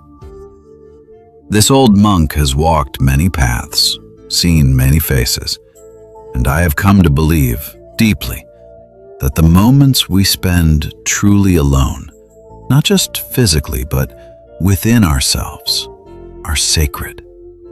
They are not empty times, but fertile ground. It is in these quiet spaces that we begin to notice the subtle currents of our own minds. We start to see with a gentle, non-judgmental eye how often we glance outwards, searching for a nod, a smile, a sign that we are enough. Like thirsty travelers, always seeking a well outside ourselves, even when there's a spring bubbling quietly within. You see, when we choose to stand alone for a time, to simply be with ourselves, we begin to observe very clearly how the warmth of praise puffs up our ego, even if just a little, and how, conversely, a profound silence from the world around us can awaken a deep, quiet tremor of insecurity in our hearts. It's not about judging these feelings, dear ones. It's simply about noticing them, about watching them rise and fall like the smoke from this fire, without grasping onto them, without letting them define us. And what happens next is truly remarkable. This profound awareness, this gentle observation, slowly, quietly, begins its transformation. That raw insecurity, once a gaping wound, begins to knit itself together, becoming a steadfast inner stability.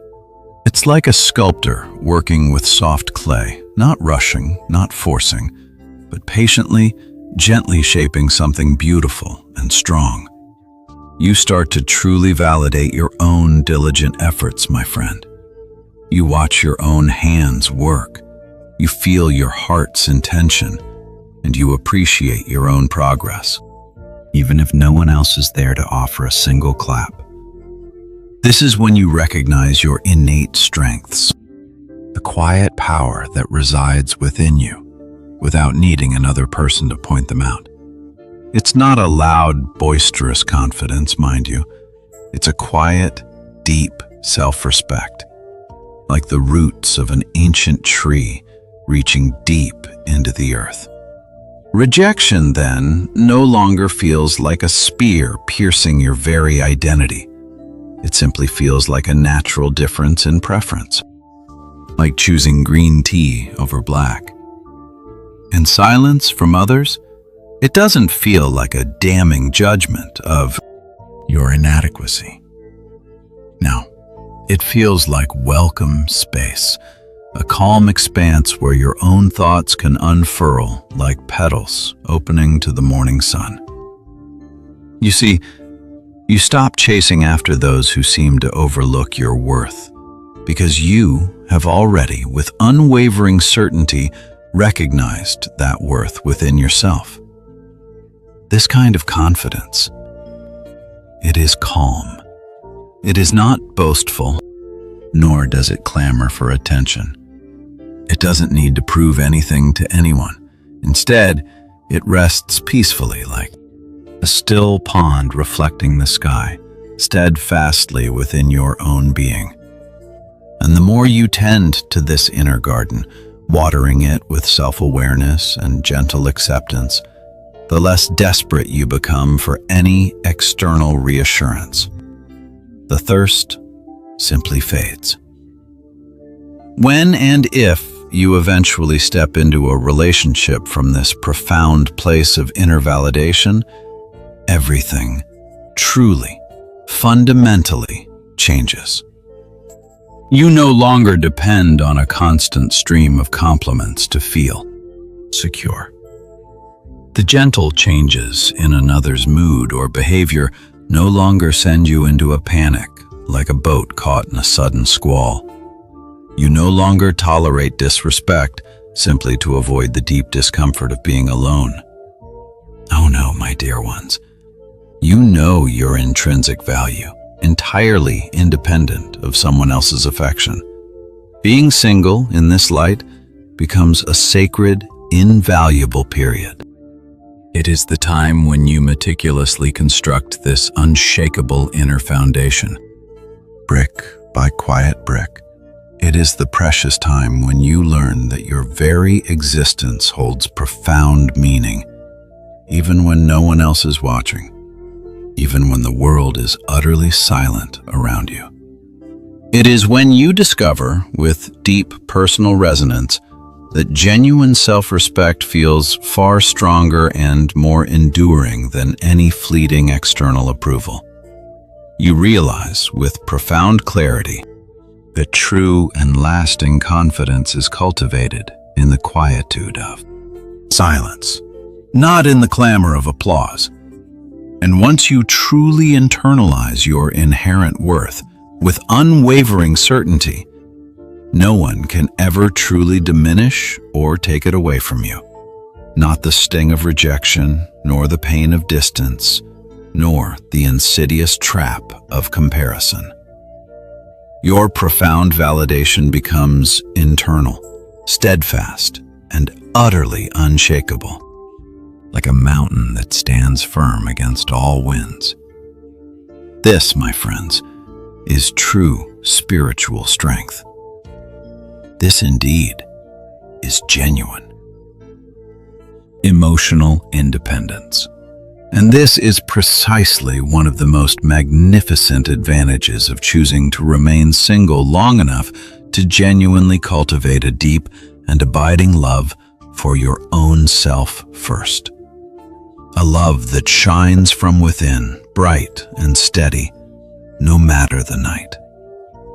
And it is from this place, dear ones, this quiet wellspring deep inside us, that true connection begins to blossom.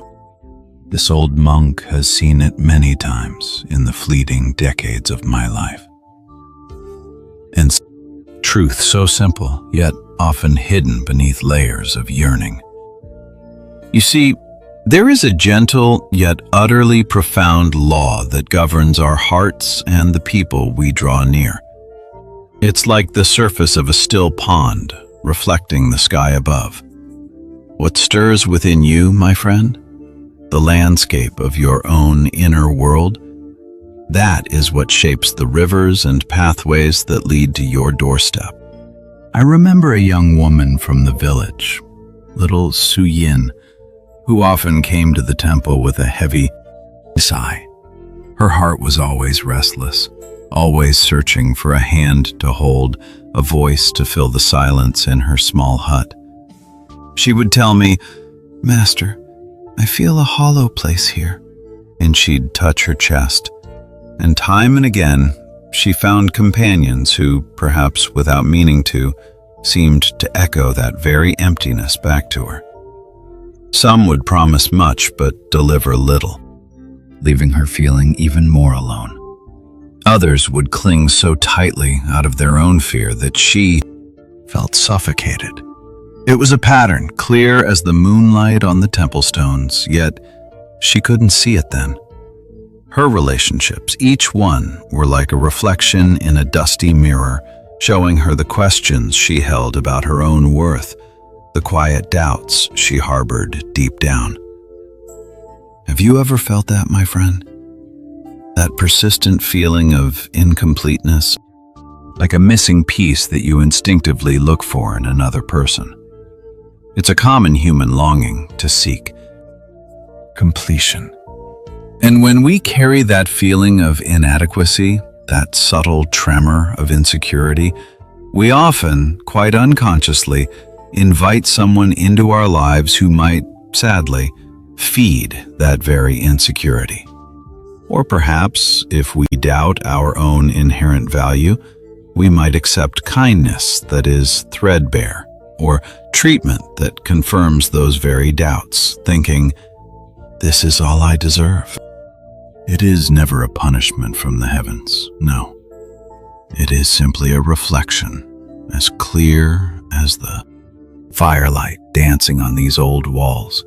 This old monk has spent countless hours in meditation, watching the breath rise and fall, watching thoughts emerge and dissolve. And I have come to understand, as the ancient teachings tell us, that the world outside is indeed a mirror held up to the complexities of our inner mind. If our mind is always chasing, always restless, always craving something more, then what kind of connections will we seek? We will naturally reach for attachments that hum with that same restless energy, won't we?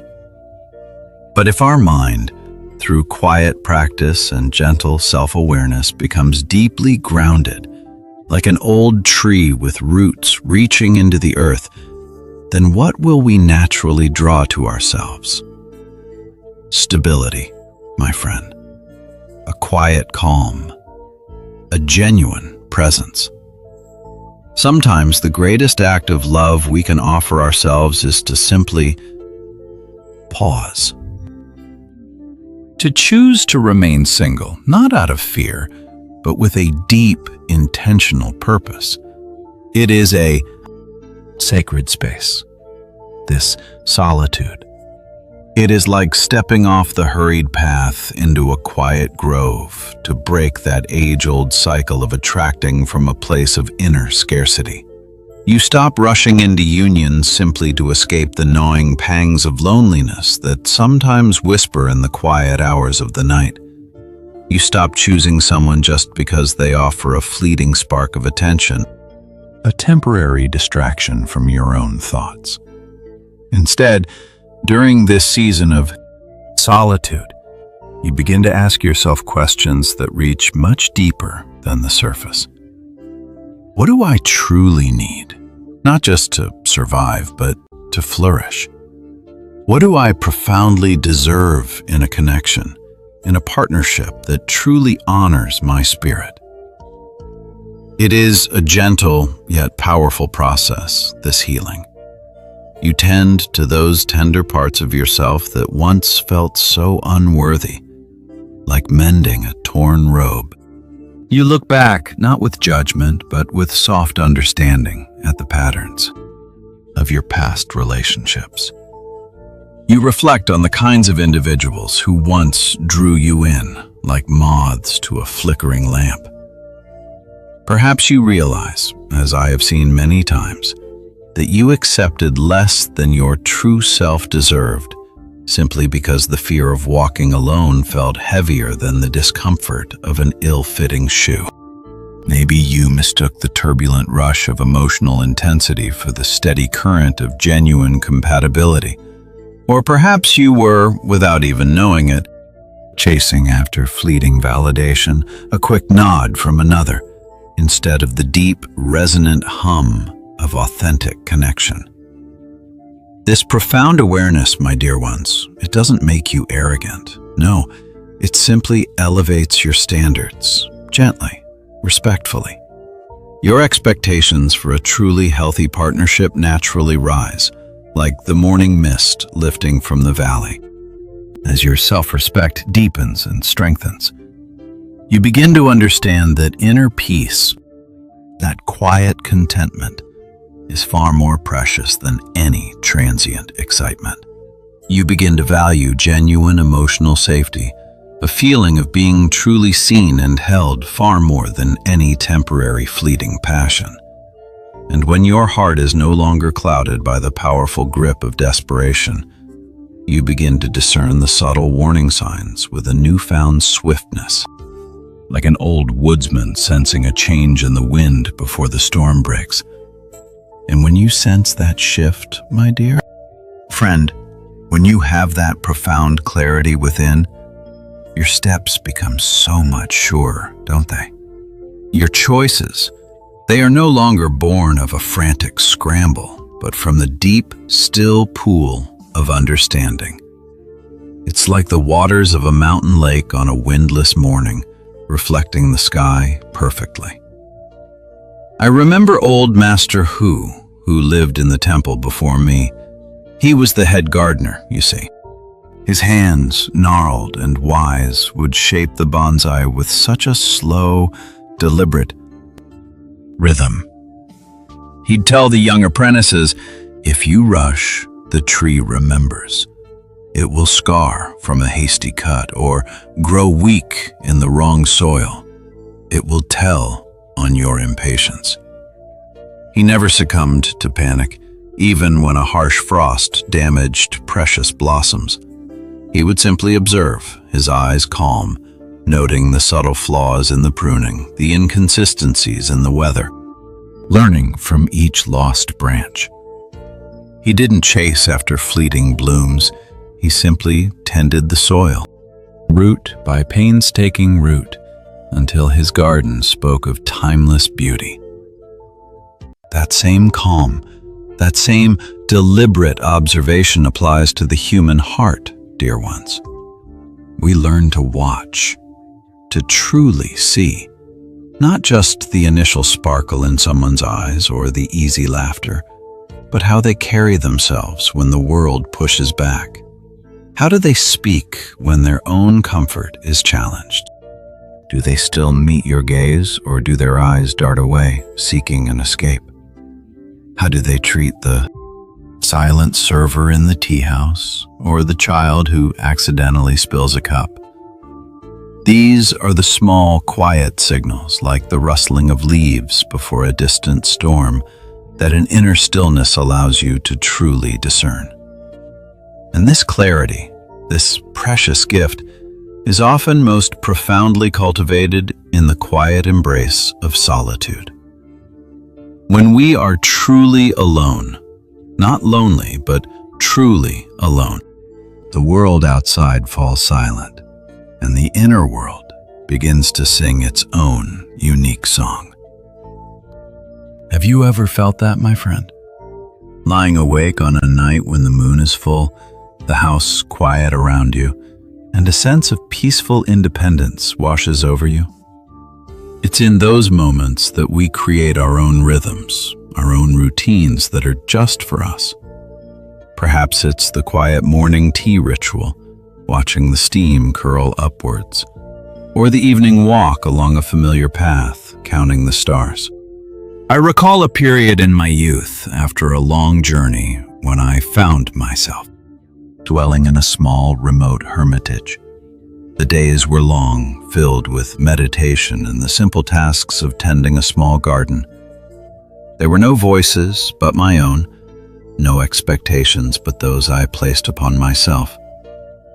At first, the silence was deafening, the solitude almost painful. But slowly, like a seed pushing through the earth, a deep sense of self-reliance began to sprout. I learned to find joy in the taste of a freshly picked berry, the feel of cool earth between my fingers, the sound of individual raindrops hitting the tin roof, and the smell of ozone in the air. I crafted a routine, not out of obligation, but out of a gentle pride in caring for my own being.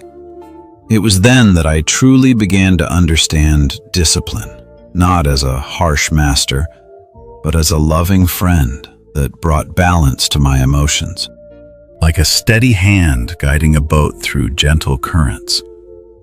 It was there, in that quiet hermitage, that I formed a sacred relationship with the landscape of my own mind. I walked its valleys, climbed its peaks, rested by its calm rivers. And as this profound inner stability deepened, something truly immense began to unfold. The old, nagging feeling, that persistent whisper that I was missing something, that I needed another to complete me, it simply dissolved, like morning mist in the sun. I began to feel, with such quiet certainty, that I was already whole, complete, like a perfectly formed stone, smoothed by the river's timeless flow. And when love, true love, eventually arrives from this place of profound inner wholeness, oh, it feels so wonderfully different, doesn't it? It isn't heavy with expectation, nor does it cling like a vine desperate for support. It feels light, airy, like two birds choosing to fly side by side, not because one cannot fly alone, but because the journey is richer with companionship. It is not a desperate act of survival, nor a suffocating dependency born of fear. It is instead a beautiful act of sharing. You are not looking for someone to rescue you from the life you have diligently built. You are not asking another to mend a loneliness that is long since healed. No, my friend. You are simply offering genuine companionship, a deep well of inner abundance that overflows naturally. I recall the old teachings reminding us that attachment often arises from a state of intense craving, like a hungry ghost, always reaching, always wanting. But when you are not perpetually craving love, when you are not desperately searching for it, true love is then granted the sacred space to appear naturally, organically. It arrives without any forcing, without manipulation or clever schemes. It comes without the gripping anxiety that every word, every gesture must be perfect to secure its presence. It arrives without the desperate need to control every outcome, every turn in the path. This, truly, is the fundamental difference, dear ones, between attracting from a place of emptiness, a hollow echo crying out, "I desperately need you in order to feel truly okay," and attracting from a place of profound inner wholeness. Wholeness, with its calm assurance, simply states, "I am already profoundly okay, and I would be delighted to gently walk beside you." One creates a pervasive, gnawing fear that shadows every interaction. The other, a deep and abiding peace that warms the heart, like the embers of this fire, glowing steadily, offering its own warmth without needing anything from the outside. It reminds me, dear friends, of a quiet truth that many overlook in their haste: the profound wisdom in choosing to simply be for a while, to settle into oneself before reaching out for another. You see, when we rush into connections, when our hearts feel like a hollow drum echoing with loneliness, we often grab at anything that might fill the space, don't we? Like a thirsty traveler in the desert, mistaking a shimmering mirage for an oasis. I recall an old woman from my village, Auntie Hua, who lived just beyond the whispering bamboo grove. She was a silk embroiderer, her hands nimble and strong from guiding the needle all her life. She never married, though many suitors came to her door in her younger days, drawn by her serene beauty and sharp wit. But Auntie Hua always smiled, a gentle, knowing smile, and said her embroidery frame kept her company enough. She had a small garden where she grew vibrant chrysanthemums and aromatic herbs. I would often walk past her cottage in the evenings, hearing the soft hum of her voice as she tended to her plants, or the rhythmic pull of her silk thread through fabric. The scent of jasmine tea and dyed silk always hung in the air around her home. She wasn't lonely, not in the way many people fear being alone. Her days were full. She found solace in the slow turning of the seasons, in the perfect curve of a newly stitched petal, in the quiet companionship of the moon. She cultivated a deep inner stillness, a kind of self-sufficiency that shone like a steady lamp. It was as if she understood, long before I did, that a vessel must first be whole and strong on its own before it can truly hold anything precious. When her younger niece, Jiao, came to her, heartbroken after a failed courtship, Auntie Hua simply offered her a cup of fragrant jasmine tea and said, "Jiao, my dear, when you are a complete circle, you will not seek another half to make you whole. You will simply seek another circle to dance beside you." Her words often echo in my mind, especially when I see young people today rushing, always rushing, as if life is a race to find a partner. They fear silence, fear the quiet introspection that comes with solitude. But it is in that very quiet, my friends, that we learn to listen to our own heart's rhythm, discern its true desires from its fleeting whims. It is there, in the unhurried space of being single, that we begin to understand what truly aligns with our deepest values, rather than just what temporarily soothes an ache. We stop choosing from desperation, from that frantic urgency that whispers anyone is better than no one. Instead, we choose with a thoughtful discernment, like selecting the perfect piece of timber for a vital beam, knowing its strength and grain intimately. And if genuine love does not appear immediately, well, the pervasive sense of incompleteness, that gnawing emptiness, it simply isn't there anymore, is it? Your profound happiness no longer depends upon its sudden arrival, like a sudden downpour after a long drought. You are patient. You are understanding. You are deeply grounded, like an ancient tree whose roots reach deep into the earth, unswayed by passing storms.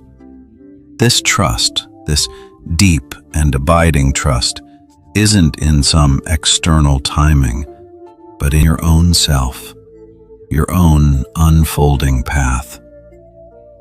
Being single in this sacred context transforms into a preparation stage, a quiet alchemical process where you consciously elevate your emotional standards.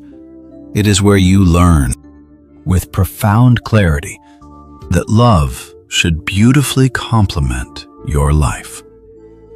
Like the quick, perfect pattern in Auntie Hua's silk, rather than merely compensate for perceived deficiencies within your being, like trying to mend a cracked pot with a thin layer of paint. It is where you truly discover that the most profound and genuine attraction, the kind that truly lasts, begins with an unwavering self-respect. When you are truly whole within your own being, like a perfectly formed river stone, you attract connections in a profoundly different manner. You don't pull them in with a desperate tug. You simply radiate an invitation. When you are genuinely calm, your choices are made with profound wisdom, like a clear mountain spring reflecting the sky without ripple or distortion. When you are utterly complete within your own self, love gracefully transforms from a desperate necessity, a clinging vine, into a cherished gift, a fragrant bloom offered freely. That, my dear friends, is what true spiritual maturity looks like quiet and strong. And that is why choosing to remain single, not out of fear, but out of conscious cultivation, can be one of the most profoundly powerful advantages on your sacred path toward finding true, peaceful love. You know, the idea that we are somehow incomplete, a half waiting for another to finish us, is such a pervasive whisper in the air we breathe, isn't it? From the moment we are young, this story is woven into the very fabric of our lives. 1. Remember when I was just a boy, sitting by the flickering lamplight, listening to the elders tell tales of star-crossed lovers and destined souls? Even then, the seeds were planted.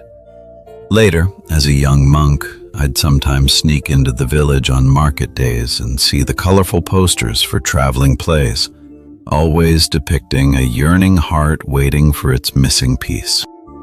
The songs that drifted from the tea houses, the whispered conversations among friends about finding the one. They all spoke of a fundamental lack, a persistent yearning for completion from the outside. It's a subtle message, but profoundly powerful, isn't it? It slips into our minds like a fine mist, making us believe we are perpetually waiting for our fabled other half, incomplete until another individual gracefully arrives to finish us. This conviction, born from countless stories and melodies, becomes a quiet weight in the heart. We look at others seemingly happy in pairs, and a doubt stirs within us. Am I somehow broken? Am I not enough on my own? This feeling, this pervasive illusion of incompleteness, is precisely what the Buddha, with his profound wisdom, challenged at its very root. He taught that suffering often commences not from lacking something external, but from the genuine belief that something essential is truly missing from within our own being. It teaches that intense craving invariably arises from this very illusion, this mistaken idea that we are somehow deficient and need an external force to make us whole. Ah, yes, that intense craving, my friends. It is a persistent whisper in the quiet chambers of the heart, isn't it? A voice that tells us, you are not quite enough, not yet whole. And when we truly believe that deep down, when we internalize that unsettling notion of inherent lack, then the frantic searching begins, doesn't? It's like a hungry bird darting from branch to branch, never quite finding the plumpest berry, always convinced it's just out of reach. We chase after people, after experiences, after possessions, all hoping that this next thing, this next person will finally complete the story we feel is unfinished within us.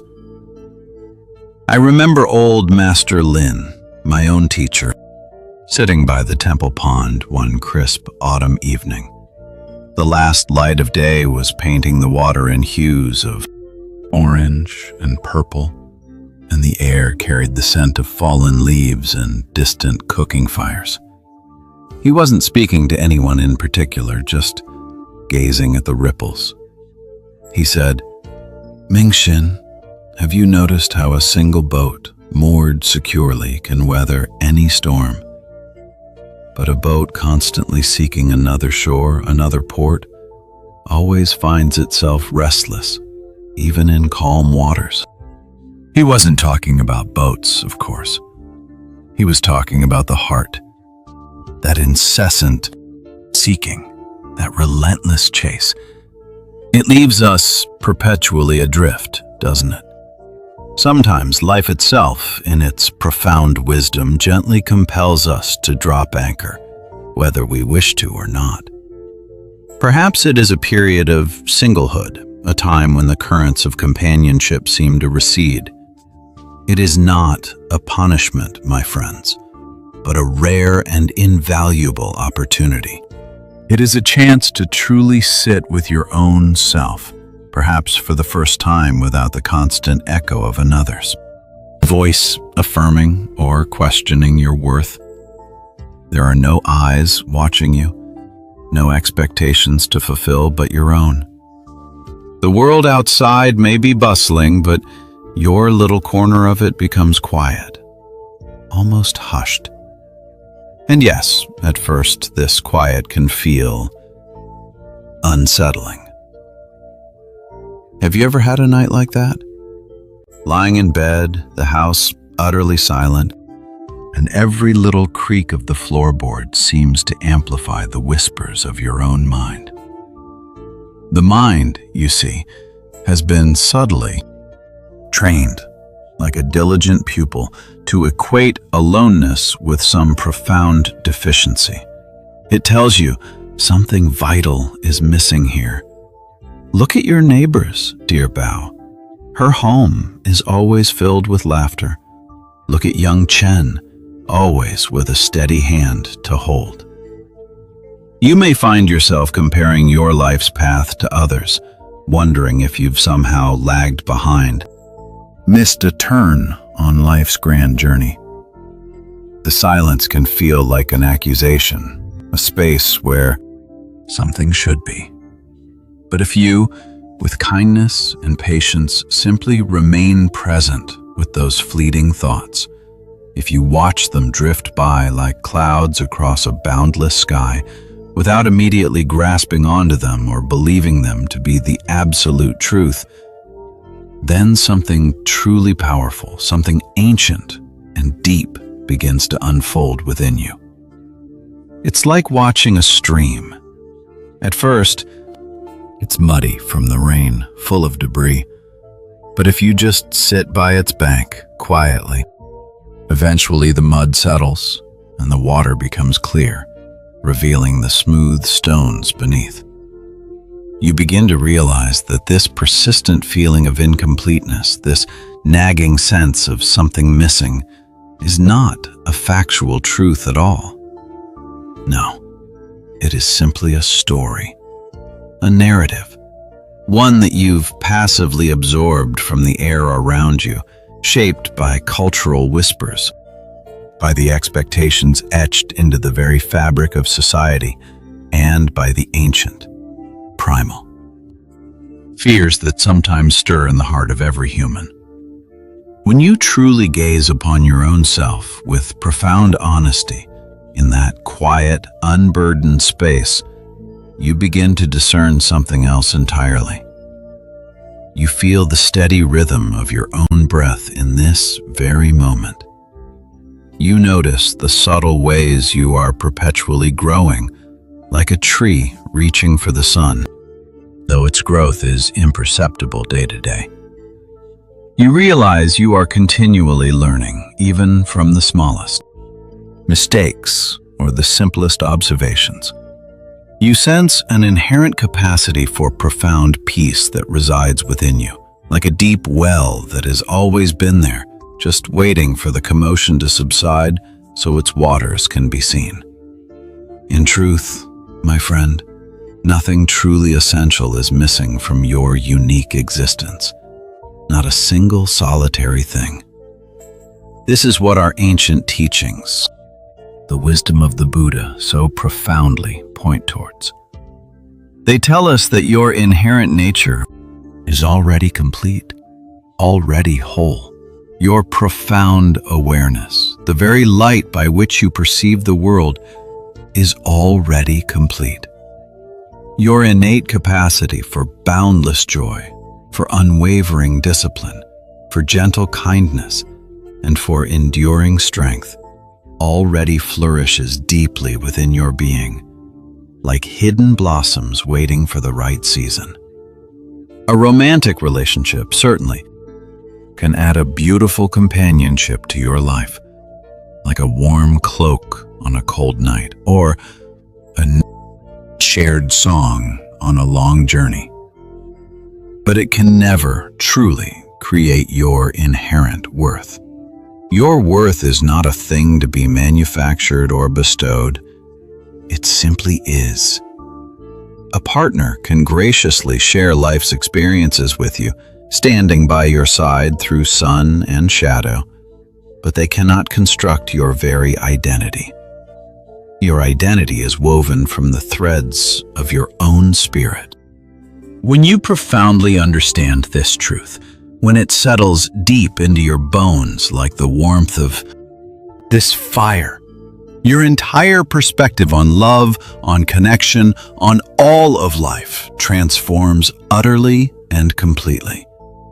Choosing singlehood then becomes not an absence, but a sacred and illuminating mirror. It beautifully shows you who you inherently are when no one else is reflecting your image back to you. You begin to gently discover your authentic preferences. Perhaps you find you truly prefer the quiet of a morning over a bustling market, or the simple taste of plain rice over a rich feast. You uncover your core values, those principles that guide your spirit, without needing to compromise them for another's path. You learn your sacred boundaries, where your own energy truly begins and ends, all without the subtle pressure of adjustment. You learn what truly brings you enduring peace, not merely what temporarily diverts your attention from restlessness. You begin to understand your inherent strengths, the quiet power within you, without needing another to offer praise for them. You recognize your human weaknesses, those tender spots we all carry, without needing another to offer criticism. Slowly, yet profoundly, your self-concept, the very way you understand yourself, becomes deeply internal and self-reliant, instead of constantly seeking external confirmation. You cease defining your precious self by your relationship status, as if it were a title or a badge of honor. You cease measuring your profound personal progress through the lens of comparison, looking over your shoulder at others' journeys. You begin, instead, to measure your inherent growth by the deepening of your awareness, by the quiet strengthening of your discipline, and by the gentle cultivation of your emotional stability. You start to gently notice, truly notice, that your profound happiness can indeed exist on an ordinary afternoon, simply by sitting quietly with your own self, perhaps, watching the dust motes dance in a shaft of sunlight without anyone else present. It's not a grand declaration, you see, just a quiet, knowing smile that spreads across your face, alone in the peaceful quiet. The embers in the hearth glow softly, reflecting in your eyes, dear ones. Sometimes in these quiet moments, after the day's worries have settled like dust, a profound realization can bloom within us. It's not a sudden lightning strike, no. More like the silent unfurling of a night-blooming cereus felt deep within the chambers of the heart. This understanding, once it truly takes root, fundamentally alters the very way you move through this world. When you no longer sincerely believe that some essential part of you is missing, that you are somehow incomplete, then the frantic chase, the desperate rescue mission for love, it simply ceases. I remember when I was a young monk, the temple bell would ring each morning, calling us to meditation. But my mind was always chasing approval, chasing a feeling of belonging. I would romanticize every kind word, every fleeting glance, hoping it would be the ultimate solution to the inner discomfort that gnawed at me. Have you ever felt that, my friends? That deep, persistent ache that makes you settle for less than your heart genuinely deserves, simply to avoid the quiet, chilling fear of being truly alone? But then, one morning, perhaps after a long night of meditation, or simply while watching the first light touch the ancient pine trees, something shifts. It's not a grand thunderclap, no. More like the silent blooming of a night-scented jasmine. You find yourself walking with a new kind of step. Quiet, yes, but firm. A confidence that doesn't need to announce itself. It simply is. Instead, you walk through life with a quiet yet profound confidence. Not a boastful stride, no, but a gentle certainty, like the deep roots of an old oak tree that has weathered countless storms. You understand, with a clarity as crisp as the mountain air after a rain, that if another individual gracefully enters your life, they are walking beside you. Not carrying you entirely, not filling an empty vessel, but sharing the journey, step for gentle step. There is an immensely powerful freedom within this understanding, a lightness that lifts the burdens from your shoulders. You are no longer gripped by the fear of being left, my dear ones, precisely because you do not collapse into despair without another by your side. Your own being holds its ground. You are no longer desperate to be chosen by another, for you have already, with profound conviction, chosen your own self. You have said, "Yes, I am here. I am enough." And with this quiet knowing, you are no longer anxious or restless about life's intricate timing. The ticking clock loses its urgency. You begin to trust your own sacred journey, understanding that each season, each moment, holds its own lessons and its own gifts. The frantic urgency that once drove you, like a leaf caught in a strong current, gracefully fades away. The external pressure, the expectations of the world, they gently dissolve into the vastness of the night sky. You begin to live fully and consciously in the present moment, listening to the crackle of the fire, feeling the warmth on your skin, rather than perpetually waiting for some future relationship to magically unlock your profound happiness. That happiness, you realize, was never truly locked away at all. It's a delicate path, this one, towards inner peace, and I have seen many good souls, burdened by their own searching, never quite reach this profound stage.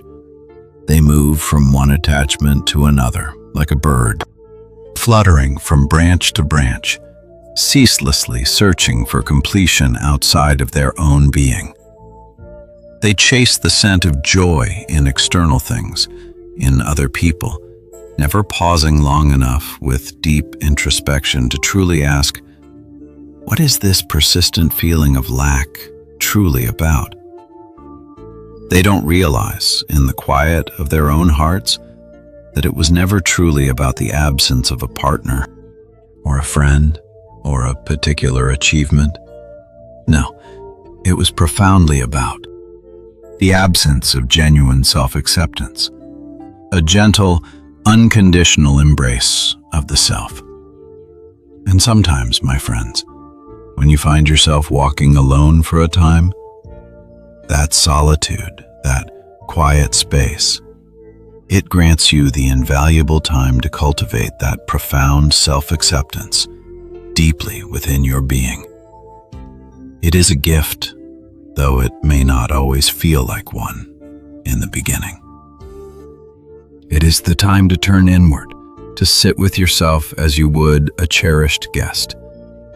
You begin, ever so gently, to cultivate the practice of self-compassion, instead of succumbing to the harsh whispers of self-criticism that can be so relentless. You learn to gently forgive your past missteps, understanding they were but stepping stones on your path, rather than perpetually defining your very self by them. Like the river that flows around stones, shaping them over time, you cultivate a profound patience with your own unique growth, rather than frantically rushing it, trying to force a blossom before its time. You begin to treat your own self with the same tender kindness, the same understanding gaze, the same heartfelt encouragement you once earnestly hoped someone else would bestow upon you. And as this sacred inner relationship, this deep friendship with your own soul profoundly strengthens, you feel less and less a sense of inner emptiness. The cold spaces in your heart begin to warm, as if sunlight were slowly filling a long-shadowed room. Eventually, something profoundly and permanently shifts within your being. It's not a dramatic event, my friends, but a quiet dawn. You awaken one day and notice, with quiet gratitude, that you are no longer perpetually waiting for something or someone to complete you. You are not anxiously counting the days until a certain event. You are not measuring your inherent worth by your relationship status, or by any external measure at all. You simply feel deeply grounded, like the earth beneath our feet. You feel profoundly stable, unshakable. You feel utterly complete. Not because another individual arrived in your life, no, but because you, yourself, have profoundly arrived within your own being. You have found your way home to the deepest chamber of your own heart. And in that quiet arrival, there is a peace that lingers, long after the fire has turned to ash and sleep finally comes to claim you. Sometimes, my friends, that quiet arrival is not about finding someone else, but about truly finding yourself. This old monk has seen many seasons come and go, watched countless moons wax and wane over these mountains. And in that long observing, I've come to understand a profound truth about what it means to be truly whole. You see, Many of us, when we are young, or even when we are older and feeling a certain ache in the heart, tend to believe that wholeness is a gift graciously bestowed upon us by love, as if a loving hand must reach out and complete a missing piece within us. I remember a young woman who lived in the village years ago near the old bridge. Her name was Bao. She was kind, gentle, but always seemed to carry a certain wistfulness in her eyes. She believed her life was like a beautiful vase with a crack running through it, and only the right person, the right love, could mend it, make it whole again. She would rush from one friendship to another, one fleeting affection to the next, always searching for that mending hand. Her heart was a constant flutter, a moth drawn to every distant flame. She rarely paused to simply be with herself in the quiet of her own small home. But one winter, a harsh snow fell, trapping her indoors for many weeks. The path to the village was impassable. She had only her own thoughts for company and the flickering light of her small lamp. At first, she felt the chill of loneliness deeply, like a cold stone in her chest. She yearned for someone to share the silence with, someone to warm her small hearth. But as the days turned into weeks, something shifted. She began to notice the intricate patterns the frost drew on her window panes. She started to hum old folk songs she hadn't remembered since childhood. She found an old wooden carving set and began to shape a small bird, meticulously, patiently. And in that quiet solitude, dear ones, she began to realize something. The vase was not cracked. It was simply uniquely shaped. The beauty was not in its flawless surface, but in its very form, its history. She started to understand that profound wholeness was not something granted by an external gaze, but something deeply realized and cultivated from within her own being. Love, she came to see, gracefully becomes a beautiful addition, like a rare blossom placed gently within that uniquely shaped vase, rather than a desperate necessity to hold the pieces together. It transforms into a beautiful experience to cherish and share, a dance of two spirits, not a prerequisite condition for your profound happiness. Have you ever felt that, my friends? That quiet understanding, like a warm breath on a cold night. When you profoundly understand that you were never, in truth, incomplete, then fear, that insistent shadow that whispers doubts into our ears, graciously loses its pervasive grip. The insidious power of comparison, that relentless measuring stick we hold against others, gracefully fades. The sensation of loneliness, which often feels like an empty chamber within the heart, loses its profound meaning. It transforms, perhaps, into a quiet space for reflection, rather than a painful void. You cease perceiving your life as something inherently lacking, a puzzle with a missing piece, and begin instead to see it as something exquisitely unfolding before you, like a scroll being unrolled with slow, deliberate grace. Each day reveals a new vista, a new detail. You trust with unwavering certainty that meaningful connection will arrive when it is truly aligned, when the season is right, not when desperation frantically demands it like a parched earth crying for rain. And if genuine love gracefully enters your life one day, it will not, in truth, complete you. It cannot, because you are already whole. It will simply meet you at the profound level of wholeness and completeness you have already meticulously cultivated within yourself. Think of it like Two sturdy trees, deeply rooted in their own ground, reaching their branches towards each other to form a magnificent canopy. This, my friends, is profoundly different from two incomplete saplings desperately attempting to lean upon each other, each fearing the other might fall away. One creates beautiful balance and harmony, a shared strength. The other, invariably, creates a pervasive dependency, a fragile leaning. Being single, truly, is not a mere waiting room in life's journey, a temporary pause before the real life begins. Instead, it is a profound realization room. It is where you gently remember your own inherent sufficiency, the wellspring that has always been within you.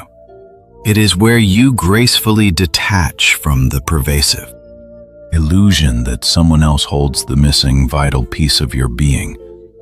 It is where you understand with profound and unwavering clarity that your existence, exactly as it is in this very moment, is already profoundly enough. The air you breathe, the beat of your own heart, the quiet thoughts that drift through your mind, all sufficient. When you achieve this profound awareness, you no longer harbor a fear of being single, like a traveler dreading a solitary path. You no longer frantically rush to escape it, like a bird beating its wings against a closed window. You honor its sacred purpose. You utilize it wisely, like a craftsman cherishing a rare tool. You beautifully grow through its lessons, letting its quiet teachings sink deep into your bones. And whether genuine love arrives soon or later in your journey, your profound inner peace remains utterly intact because you finally understand something that most individuals spend their entire lives ceaselessly chasing, often in vain. You were never merely a half. You were never, in truth, broken. You were never inherently incomplete. You were profoundly whole from the very beginning of your sacred journey. And this brings me to another quiet truth, dear ones, one that walks hand in hand with this understanding of wholeness. It is the diligent cultivation of a sacred and unbreakable relationship with your own self. There is indeed one foundational relationship in your life that will commence with your very first breath and endure until your last. It is, undeniably, the profound relationship you have with your own self. Every thought you think, every emotion you feel as you sit by this fire, and every decision you make, all gracefully pass through the lens of this intimate inner connection, this silent conversation you have with your own spirit. Yet, regrettably, most individuals tend to completely neglect this most vital relationship. They eagerly invest time in romantic bonds, sometimes chasing them like butterflies in a field. They nurture cherished friendships, pouring energy into the needs of others. They pursue social approval, tailoring their words and actions to fit the expectations of the world outside. But they rarely pause to diligently strengthen the sacred bond within their own being, the quiet temple of their own heart. It's as if they are tending to everyone else's garden, while their own precious inner plot lies untended, perhaps even overgrown with weeds of doubt and self-neglect. Being single, in this context, grants you the rare and profoundly powerful opportunity to meticulously build this sacred relationship with your own self. It is a bond that no one else can ever truly control or ultimately destroy. A fortress built not of stone, but of understanding and acceptance within your own heart.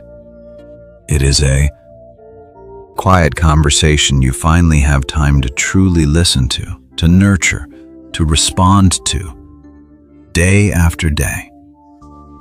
Ah, yes, my dear ones, this quiet conversation, it is truly precious. But I have observed over my many years how easily this delicate inner murmur can be drowned out, like a small stream trying to make its voice heard amidst a roaring waterfall. It struggles to reach us. This often happens, does it not? We find ourselves perpetually engaged with the world outside, particularly in the dance of romantic relationships. One connection flows into another, sometimes so swiftly, like changing boats mid-river without ever touching the shore.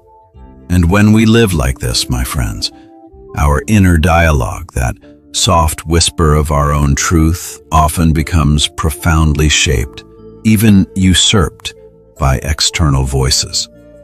We begin to see ourselves not through our own eyes, but through the shifting, shimmering lens of another's opinion.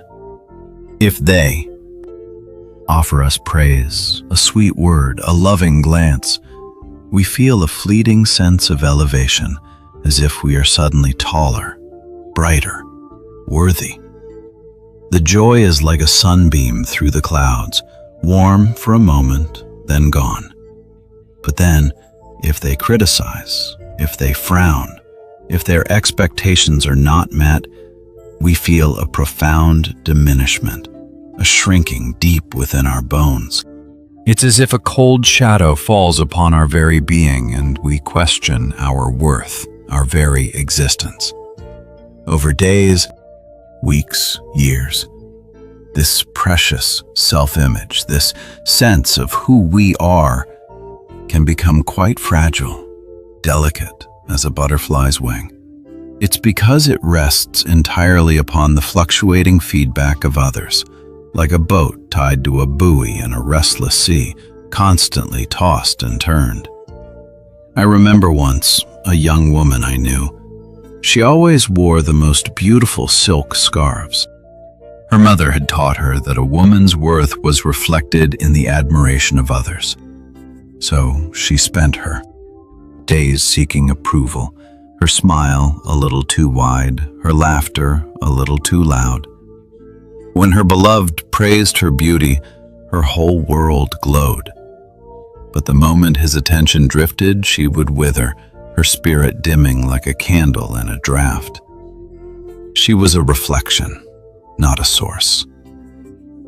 Perhaps you too have felt this deep dependency, this constant search for validation in another's gaze. Yet, there comes a moment, for some of us, when a quiet turning occurs. A conscious choice, perhaps after many storms, to step away from the relentless current of external relationships. To remain single, not out of loneliness, but with intentional purpose, like a tree deciding to root deeper into the earth rather than chasing the wind. In this quiet season, my friends, you slowly yet surely begin to detach from that pervasive dependency.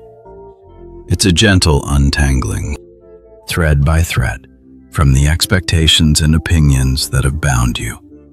And in that newfound stillness, a wondrous thing happens. You begin to hear the gentle whispers of your own inner voice with far greater clarity. It's not a shout, not a demand, but a soft, consistent hum, like the sound of your own breath in the quiet of a winter morning. Initially, this voice, my dear ones, may not always be kind or reassuring. Oh no, it may indeed repeat old, ingrained criticisms you've carried for decades, like pebbles in your pocket. It may gently remind you of past missteps, foolish words spoken, paths not taken. It may subtly compare you to other individuals, those who seem to shine brighter, move faster, achieve more. But this time, Instead of instinctively fleeing from this vital inner conversation, stuffing it down with distractions or seeking external comfort, you begin to engage. You lean in, as if listening to an old, forgotten friend who has finally found the courage to speak. You offer it a seat by your inner fire and simply listen.